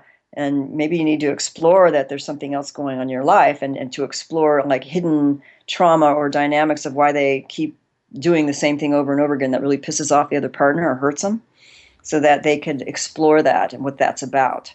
So you don't even have to make it an alien issue, really. I see. I just want to say, I don't know, if we imagine 2 people listening to the to the podcast right now, we call them Dave and Sue. And let's say Sue thinks she was messed about with by aliens in the past, but Dave doesn't quite believe that.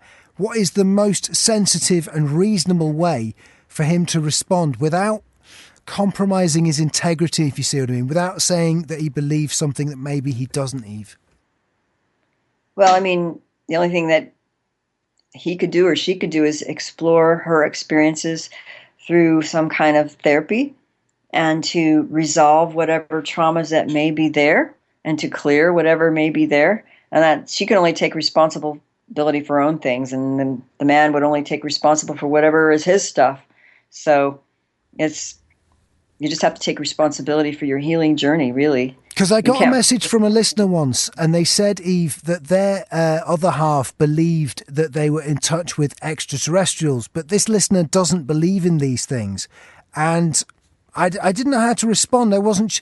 What they were wondering, I guess, is should they believe in it? Should they, in order to keep the relationship together, believe in it or stick to just? I don't know. I mean, I wonder if you can respond.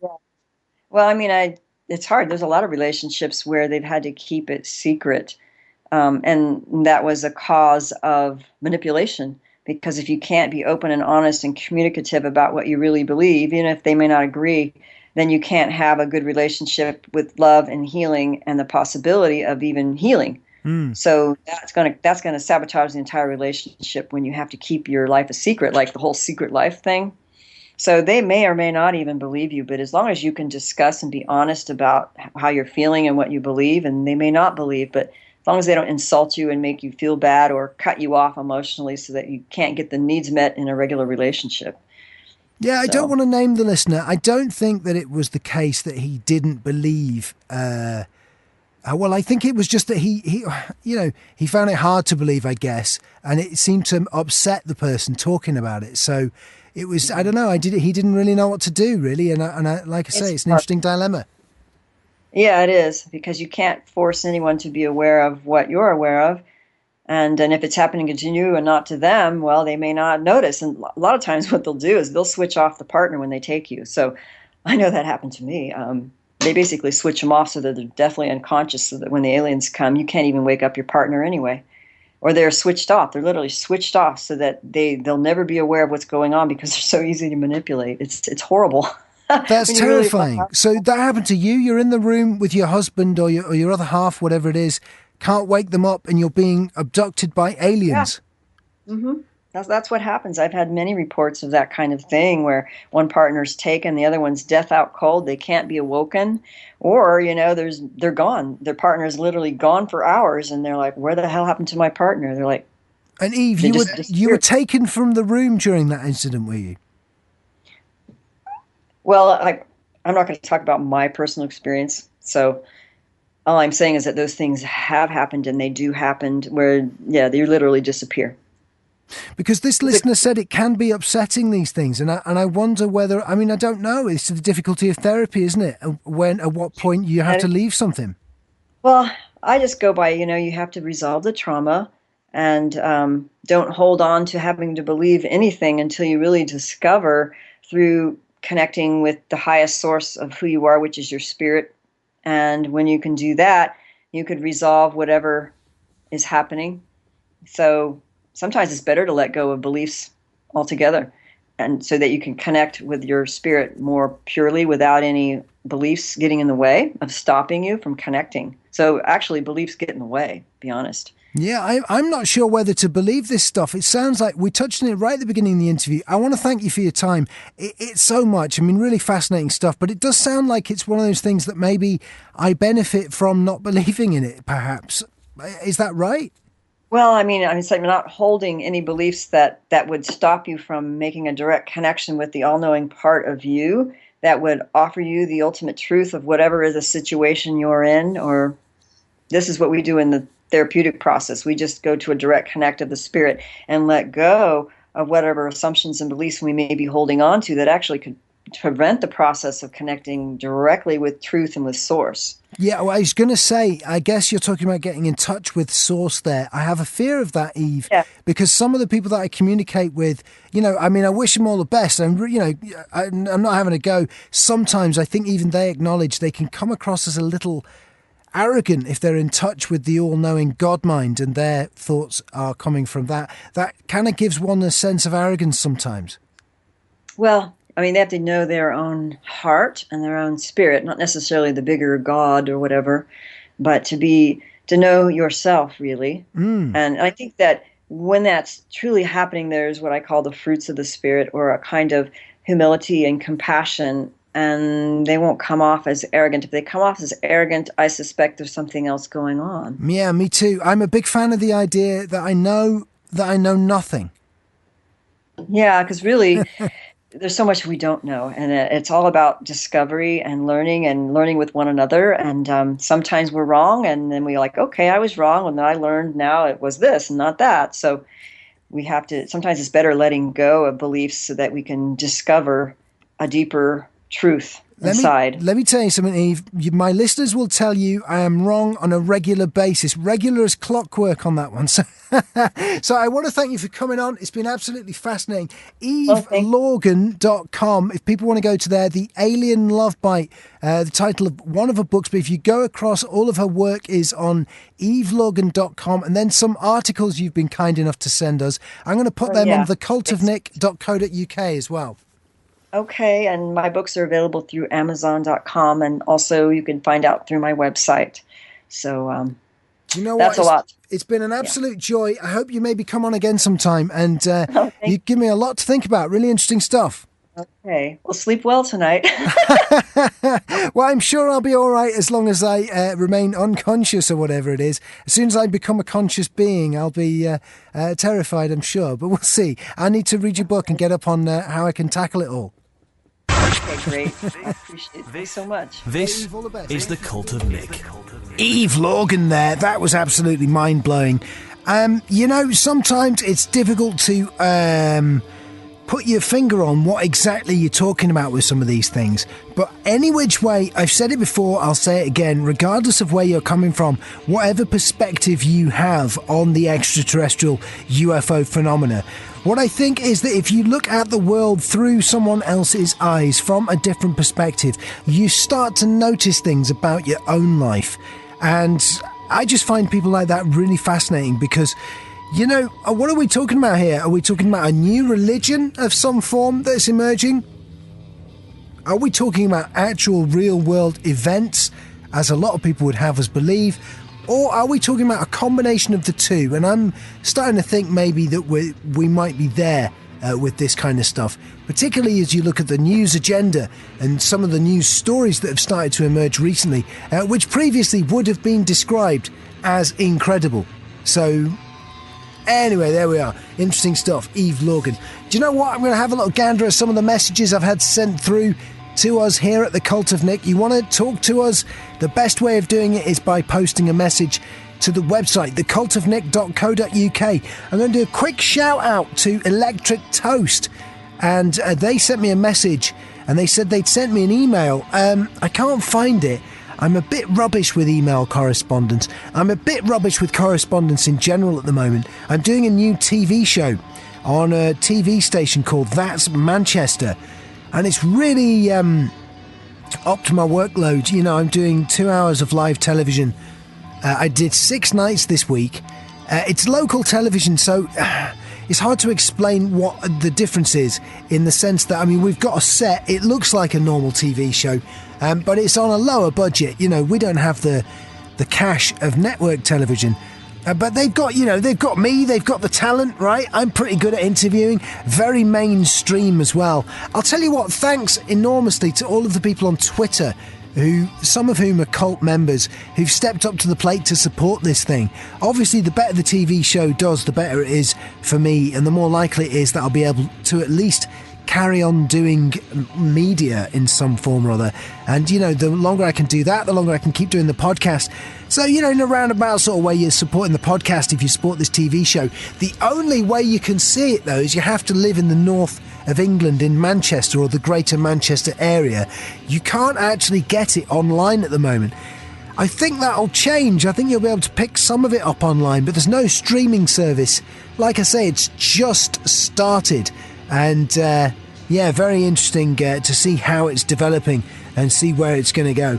I don't know what to make of it. I mean, it's news and current affairs that I'm doing, and, you know, we've literally just started. We've had some feedback from people. People have been very generous, actually, about my TV presenting ability. I've done 2 TV series in the past on the subjects of UFOs, and I've been overwhelmed, perhaps, by the way people have responded to my TV presenting style. Lots of people have said that I can do it, which is nice, that I can read an auto cue, these kind of things. So that's been really, really nice. And like I say, I appreciate some of the support I've had from cult members. I've seen that definitely happening on Twitter, and I thank you for that. Hey, even if you don't and can't pick it up, how about this? Just say it was a great show. Looks good.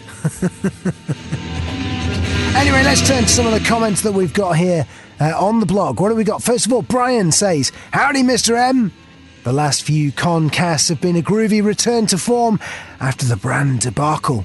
I wonder if the brand nosedive was an intentional move to shift some of his social reformer duties, as all that campaigning he did must have taken up a fair bit of time and effort.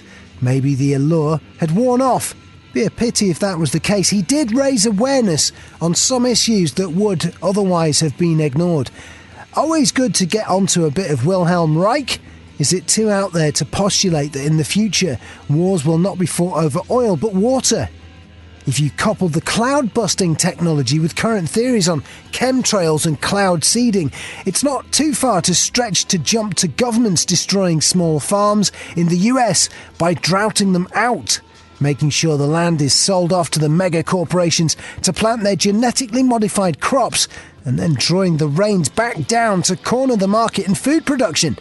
Once perfected and starting locally and moving out to other countries wouldn't take more than a few decades to convert global food production.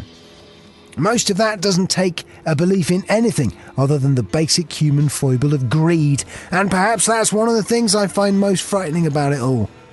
What need of the reptiles, archons, or extra-dimensional, non-corporal entities when we as a species are queuing up to screw each other over? Word up, Mother Hubbard, says Brian. What a great way to end the email there. Yeah, that's kind of where I was going, I suppose, with my defence of some of the more esoteric areas that we cover here. You know, I think if someone speaks their truth and they talk about these kinds of areas, extraterrestrial stuff like that, if it is the case we're talking about a new religion, I think spiritual systems act as metaphors for the human experience. And you start to touch on kind of deep behavioural patterns. You know, possession, for example. What is that? Well, on the one hand, you can say, yeah, I've been possessed by an external force, by an extraterrestrial. It's taken me over and made me do certain things. Fine. Or you can say, it felt like that. It appeared to be the case that that was what happened. But I don't want it to happen again, so I'm going to analyse the experience and go towards the old saying, diagnosis is half the cure. And if the diagnosis is that you've been extraterrestrially possessed, maybe that gives you something to work with. I don't know, like I say, I think these are interesting areas. I've done this podcast pretty much as live. If it's of interest to you, I recorded it on the Saturday, actually, around about midnight. And I uploaded it so that it will be emerging onto the internet around about Tuesday. I put it on time delivery. So who knows what's going to have happened in between Saturday and Tuesday. We don't know. I could die in a car crash on Monday, and then this would mysteriously upload on Tuesday, and people would be going, conspiracy, he faked his own death. Sorry, that's a morbid line of thought. I don't know where I went with that. Let's move to the next message. Tiny Junko, hello, says rapidly being sucked into the cult. I was addicted to US talk radio for 35 years. Local stations have faded out here, though, so I'm thrilled to be able to fall asleep to the con. Jenny Randalls, science journalist and UFO investigator, yeah, I've heard of her, was on the scene of Rendlesham Forest within about a week and spent years investigating the incident. Don't know why she's not more widely known about this event. Would make an outstanding interview on the con. Do you know what? I don't know. I don't think I have interviewed her, but she's certainly someone I've wanted to interview. If anyone can put us in touch, I'm, in awe of some of her work. Jenny Randall's very familiar with who you're talking about there. A serious researcher. I wonder, I don't know, is she still around? Well, anyway, if we can get in touch with her, that would be great. And consider it added to the big list of people we'd love to talk to. We've had a lot of help with guests recently. In fact, a lot of people have stepped up to the plate and just helped out with the podcast recently because my workload is so dramatically shot up. I want to thank you for that. Last week we had a little bit of editing assistance from cult member JP. Thank you very much for that. That was wonderful, wasn't it?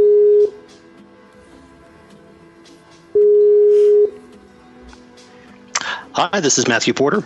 How's it going, man? It's Nick here from the Cult of Nick. You're on the podcast. Hey, very good to talk to you, Nick. Thanks very much for calling. No worries. So what's happening? What are you going to tell us about? Well, I just wanted to first let you know that I've really been enjoying the podcast, especially these last few months. It's definitely something that's unique in all the things that I follow. And one of the things that it's a great example of is the value of listening. And I think there's too little of that going on. I've used, as you have said, and as it's clear from the show, you don't necessarily agree with or believe all the things that your guests talk about, but you're willing to let them have their say. You're willing to listen to them. And I think that is a terrific thing. And I think that the story that you mentioned on Twitter earlier today is a great example of how that can go wrong, in that you've got the, I think it's a gay, lesbian, bisexual, transgendered pride event, and they're excluding anybody who supports UKIP or is a member of UKIP. Yeah, that's right. And, yeah. For anyone who's not followed the story, if I just set that up a little bit, what happened is the LGBT movement, they organise a march through London. It's called Gay Pride. And it started because there was kind of a reaction, I think maybe it goes all the way back to New York, where people said, look, we're not going to be frightened of being gay. We're going to march through the streets and, to hell with you. And this group, UKIP, they're a political party. They've been banned because of concerns of violence against them from the LGBT community. So what do you think about that? Yeah, tell us some more. Sure. Well, I'm not GLBT. I'm a straight white male, so I really don't have a say in that kind of agenda to the extent that there is one. I'm not British, so I really don't have a say in British politics or position on UKIP. I can tell you that if I did, wouldn't be a member of UKIP in a million years, don't agree with much at all of what they stand for. But that doesn't mean that they don't have a place to say what they think, let their ideas get out there, and let people agree or disagree. And if the basis for this event is LGBT pride, then why do you have to have that plus a checklist of other agenda items that you agree with in order to take part? It seems like there's a certain list of views to which this group is willing to listen, and they're not going to listen to any others or not give any others an opportunity to speak. And that just seems like it undermines the whole point that members of this community that it's expressing their pride, they are full members of society. They have a range of different political views, and that fact should be embraced, even if all the different views are not embraced. Yeah, I'm very concerned by this. Well, firstly, this idea that being gay would necessarily make someone left-wing. And then secondly, it seems to tie into something that we've kind of mentioned on the podcast, which is the left-wing. And I classify myself as neither left or right, two wings to fly. But the left wing seem to be pretty keen on violence. They can't keep their fist to themselves when someone disagrees. Quite a worry. That is concerning, and that, I believe, is one of the reasons that was given for not having UKIP member participation in this event, was that they're afraid of violence from the left. Well, that's a bigger problem than UKIP participation if people can't keep their fists to themselves. Isn't it just? And it's a strange thing because I would have classified myself as left-wing maybe 10 years ago, and I associated it with kind of long-haired hippies, people being nice. I didn't associate it with a punch in the face. Exactly. It really does seem to be a disconnect with what a lot of those values are espoused to be. Now, is that the case in America? Do you have a similar cultural problem over there, or is this just a UK thing?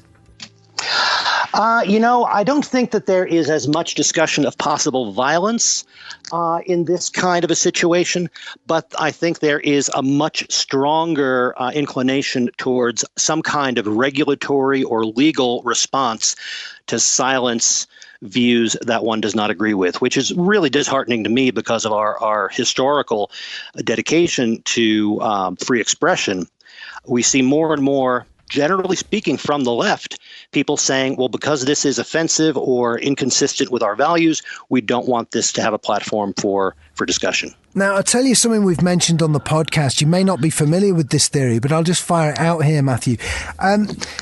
The thing that I always have in my head, and like I say, I would probably say that initially I came from the left, for want of a better term, is I always think of right-wingers as being the ones who are violent, the gun-toting, Bible-belting Looney Tunes. And yet I'm starting to wonder if that is projection from the left, if they're projecting their own problems onto their enemies. That's a great point. It ties back into that law of projection that you've discussed so well on the podcast, that there is some inclination towards responding to disagreeable views with violence that has led people to suspect that of the right, even though that may not be the source. Do you see what I mean? It's like this obsession with racism. I don't know if you've ever noticed, you'll have anti-racist campaigners, often the most racist people in the room. That's interesting. I can't say I have observed that myself, but it doesn't sound very surprising because of that very projection issue. It's really concerning. So listen, what do you get up to whilst you're listening to the podcast, and what is your thing? What do you do, man? Well, I do a combination of things. I'm a lawyer and a legal technology consultant here based in Denver, and I'm also a writer and a blogger. And if I may mention a website, if anybody's interested, they can go to MatthewFPorter.com. It's Matthew with 2 T's, and that'll tie them to any of the writing or speaking that I'm doing. What kind of stuff do you write about? It's a variety, everything from cultural pieces about Japanese anime. I do have a blog that I'm renewing at the moment, or getting back on its feet, called the Occam's Razor Investigation Society, which it discusses a lot of the same kinds of things that you discuss on the podcast, with the attitude of there are a lot of people out there on these paranormal TV shows and the like that will accept any slight trace of a possibility as hardcore proof. But on the other hand, there are people who will dismiss anything that isn't completely in line with last year's science as not worth the investigation. And my view is everything is worth some investigation, and let's see where the evidence leads. It's so frustrating, isn't it, when you're talking to someone who is either way, if they're too sort of into the mystical world or too into the rational world, it starts to kind of, for a Discordian perspective, it starts to seem genuinely absurd. It does. Any degree of certainty on either side of that just strikes me as an indication that they've decided not to think about that anymore. They've decided what their view is, and the evidence isn't going to matter either way.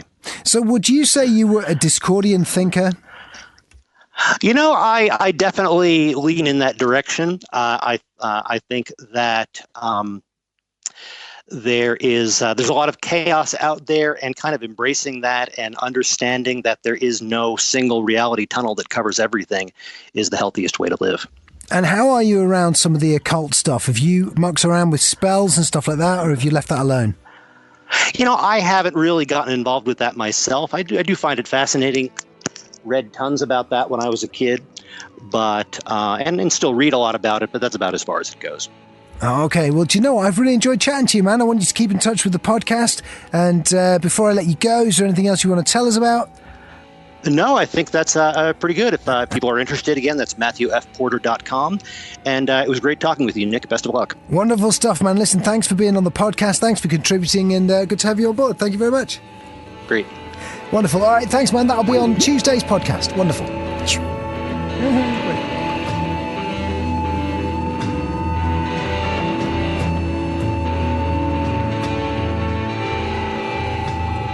April 2007. Blog entry. I don't feel quite as wrecked as you'd expect this morning. After a night of nonsense yesterday, I'm pretty with it around about 8 o'clock in the morning. I think perhaps my daily hour of power is improving my overall well-being. It's very easy to mock Tony Robbins' stuff, but the idea of going for a quick jog first thing in the morning isn't all that weird, really. I just think it's his wacky, over-the-top style that puts people off him. To be honest with myself here, I'm just amazed that I'm sticking to it. Hopefully this will continue. I had an odd moment yesterday where I realised that one of the most significant things about being 30 is not the fact that you're 30, but the fact that all your peers from school are 30 as well. All those snotty-nosed kids from primary school, for example, they're all adults now. There's a great comedian called Joe Rogan who does a bit about how this implies we're all fucked. All those kids you knew, they're in control now. Shit, we're fucked. What interests me is the fact that the kids your friends are having now are the ones who ultimately will look after you in the old people's home one day. Or maybe not, they'll probably have got rid of old people's home by then. We'll probably just get our brains hooked up into the net and our old bodies will be disposed of as a renewable energy resource. Like in that film. The journey home is pleasant enough apart from the fact that I've killed loads of flies. I've a good mind to post a picture up on the blog of all the dead flies that have squashed as my car hit them at 70 miles an hour on the motorway coming home. That'd be a bit of a petty thing to do though, wouldn't it? 104 of them I've killed, 104 splats. Not that I counted them all afterwards. That'd be really dull of me. I'm just guessing 104 exactly. Might be less. It's two squish marks very close to each other. It's hard to discern if that was one or one that bounced on impact.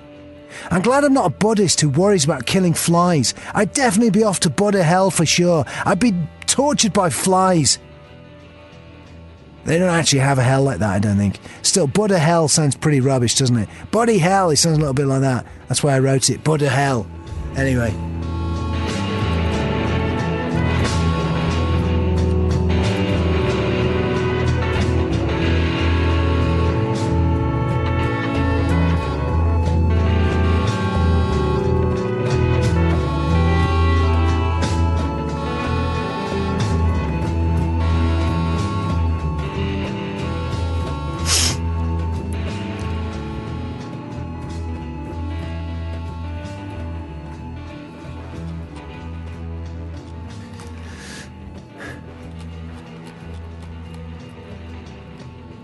April 2007. When I was 17, I lost my virginity, discovered drugs, went to my first funeral. Last year, went to a fancy dress party. That's a joke from a comedian I saw recently. The woman in Tesco today goes, "Have you got a club card?" And I go, "No, love, I'm sorry, I think I've lost it." "Ah, listen to me. I sounded like a computer just then, didn't I?" "Have you got a club card?" "Oh dear, listen to me." Yeah, it's like those self-service machines down there, isn't it? "Yeah, I'm turning one of them, love. That's what's happening. It's all automatic nowadays." I hate those machines. They're sinister. I don't like using them. I like human conversation. I'll tell you what, those machines over there, they are good though. You see them down that side, they're new. What you do is you pour all your cash into it, in change, and it gives you a little bit of paper saying how much change you had and how much you can pay with that. It'd be good for a bloke like yourself, that, wouldn't it? Yeah, it would. I often have change. Oh, that's interesting. I'll have a look at them, thanks. No problem. Have you got a club card? The conversation that I had there resonates in my mind as I drive away. How profound. A statement. "I feel like one of those machines," she said. That's really the way things are going, isn't it? We're turning ourselves into machines. Not because of some big fucking conspiracy or anything, but actually because we prefer it. Human experiences are awkward and uncomfortable. Machines, binary code, numbers, it's a lot easier. I've mentioned before how much it fucks me up that people will queue in preference for the self-service tills, in preference to a human. Madness, total madness. It tells us something very profound about humanity, in my opinion. It really bugs me as I'm driving home. Then I get to thinking, I've heard recently that some of the bigger supermarkets are actually giving cashiers script prompts for their banter with customers. The idea is that they engage you in conversation and they sell you on a new special offer or whatever. I can't say for certain, but I get the feeling that she might have actually been told to say that change machine was a good thing to me. It's new in the place. She pointed it out. They want people to use it. Why not make them promote it in conversation? Am I just being paranoid? Did a machine tell her to say that? It's the fact it's possible, though, that she might have had that conversation with me because it's part of a script written for her by someone else. That's unsettling. Written for her by a corporation, by a non-corporal entity, in effect. A demon. Conversational spam, corporate bullshit, human pop-ups, interrupting normal human interactions. My head hurts! This blog is insane. Someone's replied. I can't believe I wrote that. I mean, it hangs together. There's a sort of sense to it, isn't there? Jess says, "I've noticed over the last year or so a certain supermarket has started to be very friendly and chitty-chatty at the till. They've been trying to engage me in conversation, often by picking out and commenting on a certain product I've bought and saying something like, 'Oh, I had that wine at my sister-in-law's and it was lovely.' Now I'm confused how to respond. Sometimes I'm on a lunch break and I want to be quick, not chat to some complete stranger who's showing fake interest in me because they've been told to at the staff meeting that morning by some muppet of a manager to become my friend, thus making it easier to sell me a car, pension, credit card, bank account. As a byproduct, therefore knowing every single detail about my life, what I earn, eat, spend, save, endless other things. It's starting to get on my nerves. I think it's here to stay. Does make me think an automated life may be the preferable option. We'd get used to it. I do, of course, like people a lot, and to be fair, it's not the puppet on a string whose fault it is. It's just the supermarket's blatant marketing mugging of my time that fucks me off. I don't complain, I just play along with the niceties bit. It's easier. Sometimes when I'm in a hurry, I just pretend to be Italian. That usually shuts them up, but leaves me feeling bad and as fake as them. This is 2007. It's from the blog. Oh, look at another one.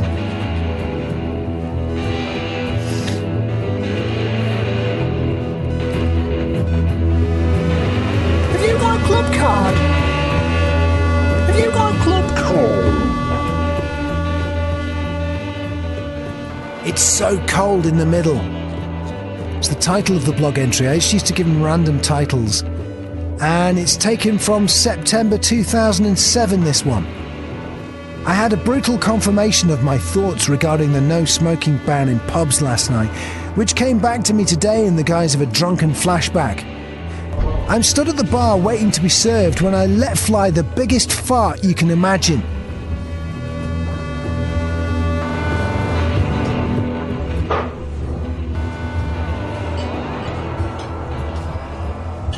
thought it of no note. People never notice farts in pubs. It's a farting allowed area. At least it used to be. Who's pumped? Groaned the barmaid. I can't smell anything, I lied to her. Yeah, it's horrible! Shouted a couple of women who were stood nearby. Suddenly I'm back at school, bluffing my way out of a crime which I'd clearly committed. I raised my eyebrows and tried my best to make it look like it wasn't me, but it clearly was. All the while my drunken brain is firing up on a rant about how much better the world was when smoking was allowed in pubs. You couldn't smell people then. Now it's actually become an issue. My mate comes over and chips in and goes, bloody hell, it's a bit of a smell. Who did that then? And I'm still bluffing. I don't know, those girls over there smelt it first. He who smelt it dealt it. Let's get out of here. My flashback from last night reminds me of a valuable lesson. Don't fart in pubs.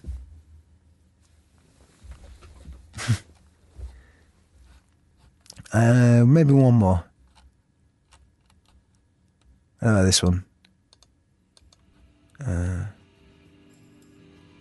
September 2007. What's the smell?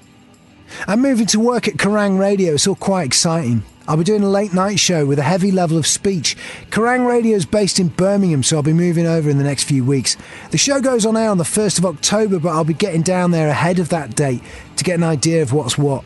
I've done a bit of cover work on Kerrang before. It's a very different station from all the others I've ever worked on. Everything about this show looks, sounds and feels fucking great. That's the reason I've signed up to do it. I intend to keep this blog up to date as I negotiate my way through the process, but I'm, for the first time in a while, genuinely busy, so the entries will not always get up on time. I get a little mention here, a link to a newspaper article about it. Keep the faith. And then we've got comments. Lloyd goes, it says on the website, stand-up comic Nick Margerrison will present the new Late Show. I can think of 3 different words I'd use to describe you. Dodgy Doctor says, El Presidente, good to have you back on the airwaves. Used to listen to you on Hallam FM. Never found out where you stopped doing the phoning show. From what I can tell you, show on Kerrang is a similar format to the true Nick at Night. I hope so. Always kept me listening. Keep up the good fight against the wackiness. From the Dodgy Doctor there. And we all know what happened next, right? Let's have a look. This article is about me doing a bit of cover work on Kerrang Radio. I did some cover work. It didn't work out though. The boss at the time thought I was appalling on the radio, and told me so in the nicest possible way. He said I was really slow as a broadcaster. I did that on purpose. For some reason I thought it'd be a good idea when I was on Kerrang to speak really slowly on my demo. I don't know why. It didn't really work. Anyway, let's have a look. So this is the story of my first cover shift on Kerrang Radio. It's called Tragedy. The Tragedy Gun Takes One Down. These titles really were picked at random. They don't really relate to the entries. Anyway, today I had that shift on Kerrang Radio to do. As I was in Manchester and they are in Birmingham, this meant I had a bit of travelling to do. Not far when you're on the motorway, but I thought I'd set off early. Get as used to the equipment as I could. Kerrang is a national station on digital and Sky, so there were a few complications with things like split adverts and alternative gig guides. Leaving at around 10 a.m, I thought all was going to plan until the traffic ground to a halt on the M6. There was a gradual realisation that this stoppage was going to be a long one. Amongst the cars around me, we were slowly sussing out that this had become a massive car park as opposed to a motorway. By a stroke of luck, I stopped right beside the turn into Kiel services. I pulled in and I got some food. As I sat in the queue of traffic which was ostensibly leaving the services, I noticed that a lot of people had given up and got out of their cars to sunbathe. One bloke got out a portable radio and popped on some happy tunes. Another group of people started organising a game of football. There was kind of a party atmosphere as the radio explained that a lorry had capsized. The motorway wouldn't be clear for a few hours. The air ambulance was coming in. It was possible the motorway would be closed. I actually heard strangers saying to each other, "Oh, I'll look on the bright side. At least it's Sunday. No one needs to be anywhere. Yeah, let's all make love. Yeah, let's. Good God, look at that angry, fat stick in the mud over there. What's up with Grumpy Guts over there? We're all having a good time. What a boring square you are, Nick Margerrison. What's your problem? You got somewhere to be? Why are you just having fun like us lot? Yeah, we're having a great time, aren't we? Yeah, woo! Great time all the time. Hey, there's nothing greater Nothing better than a traffic jam. Nothing better than a traffic jam. Way, hey, way. And there I was, hot and sweat in my car, in my least favourite weather. Very annoyed that I was going to be late for my first ever show on Kerrang Radio. I rang the boss and the DJ on air, explained the situation. Clearly dropped the minute. They didn't know who they were going to get to cover. It was sounding like it was going to end up being non-stop music on Kerrang Radio, all because I'd fucked up. This was bad. Then Lady Luck took me by the hand, guided me in the form of a posh bloke who said, "Hey mate, I've just heard they're opening the back gates of the service station. It leads to an A road. Follow me, we might get out." I don't know why he helped me out, but it meant I got out on time. I escaped. It involved some complex 12-point turns as I got out of the queue, but I was in. It involved my girlfriend doing some extra navigation over the phone as I drove round odd little A roads, but I got there, 20 minutes to spare. Fortunately, I'd prepped up before I got there. I thought the show went quite well, although in places I fluffed a few bits. I also bollocksed up an ad break, but we'll see. It's quite mad the number of friends I had listening to it around the UK. Oh, by the way, the food that I ate, I estimate around 8 points on Weight Watchers. Sandwiches, quite nice. I'm doing all right on Weight Watchers at the moment. I'm almost down to 16 stone. Like I say, the actual show that I thought went all right apparently was appalling. So I didn't get the job. They were looking for a music presenter, and then ages later they came back to me and said, "Do you want to do a talk show?" And that's how that came about. What do we got here? Some comments. Smithy says, "Sounded like a good traffic jam to me. Wouldn't mind that one bit. Very cool." Someone else says, "Good work, old fruit. I couldn't have done jack diddly after a stressful escapade like that. Says Yes Man. You see, I don't know. I think the blog's quite good. There was a point when I thought maybe I could just turn the blog into a book. But it's, it's not that good really, is it? It's hit and miss, if you've ever had a look. thecultofnick.co.uk.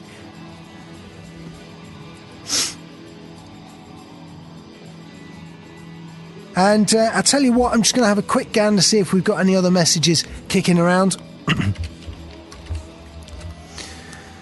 And indeed we have. We've got a load of donations. They've just started flooding in at the moment. I can't thank you enough for this. I think it's partly down to the fact that I ended up bumbling on about money. I think the main reason I was doing that is because I'm doing this TV show, but I don't want any cult members to be under any illusions. I'm not. I may be doing a local television show, but I'm certainly not, earning the big cash there. So I don't know. I don't know why I ended up mentioning that. I think it's because television and vast sums of money are kind of inextricably intertwined in people's minds, and my mind as well. It's one of my associations. I always assumed that if I got into doing television work, I'd be made for life. But that's not how it works out. Not even mainstream television stuff. I've got friends who've done it. I don't know, when I was a kid, I always thought, if I do that, and that'll be it, just one great television appearance and I'm made for life. But it's not quite how it works. But anyway, so like I said, I've waffled about that. The money in this goes towards keeping this thing on air. I pay hosting costs with it, and occasionally I dip into it, for things like travel and stuff like that, depending on what's going on. What have we got here? First of all, Julian, thank you very much for your donation. Wonderful. Grant, again, thank you very much for your donation. Who we got here? Stephen has whacked some money in the tin. Thanks, Nick, for the podcasts. Have a small token of my appreciation. Keep up the good work, Steve. Thank you very much, Steve. James as well, thanks for your donation. Richard, thanks for your donation. We've had a load of cash put in by various different people. Thank you very much for that. We are fine for donations now, and that's absolutely fine. We'll leave it there for now, if you see what I mean. Unless you've never donated before, that would be wonderful. But I worry sometimes if people carry too much of the burden of that. Do you see what I mean? So some of our listeners are incredibly generous with donations. I don't want us all to necessarily just ride on your generosity. So thank you very much for that. And I'm humbled by the generosity of people giving donations like that. I really am.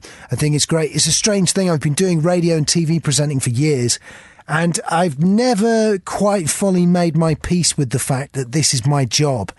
I don't know why that is. But I've just always felt like I'm cheating. if I'm doing stuff like this. You know, I'm from a working class background.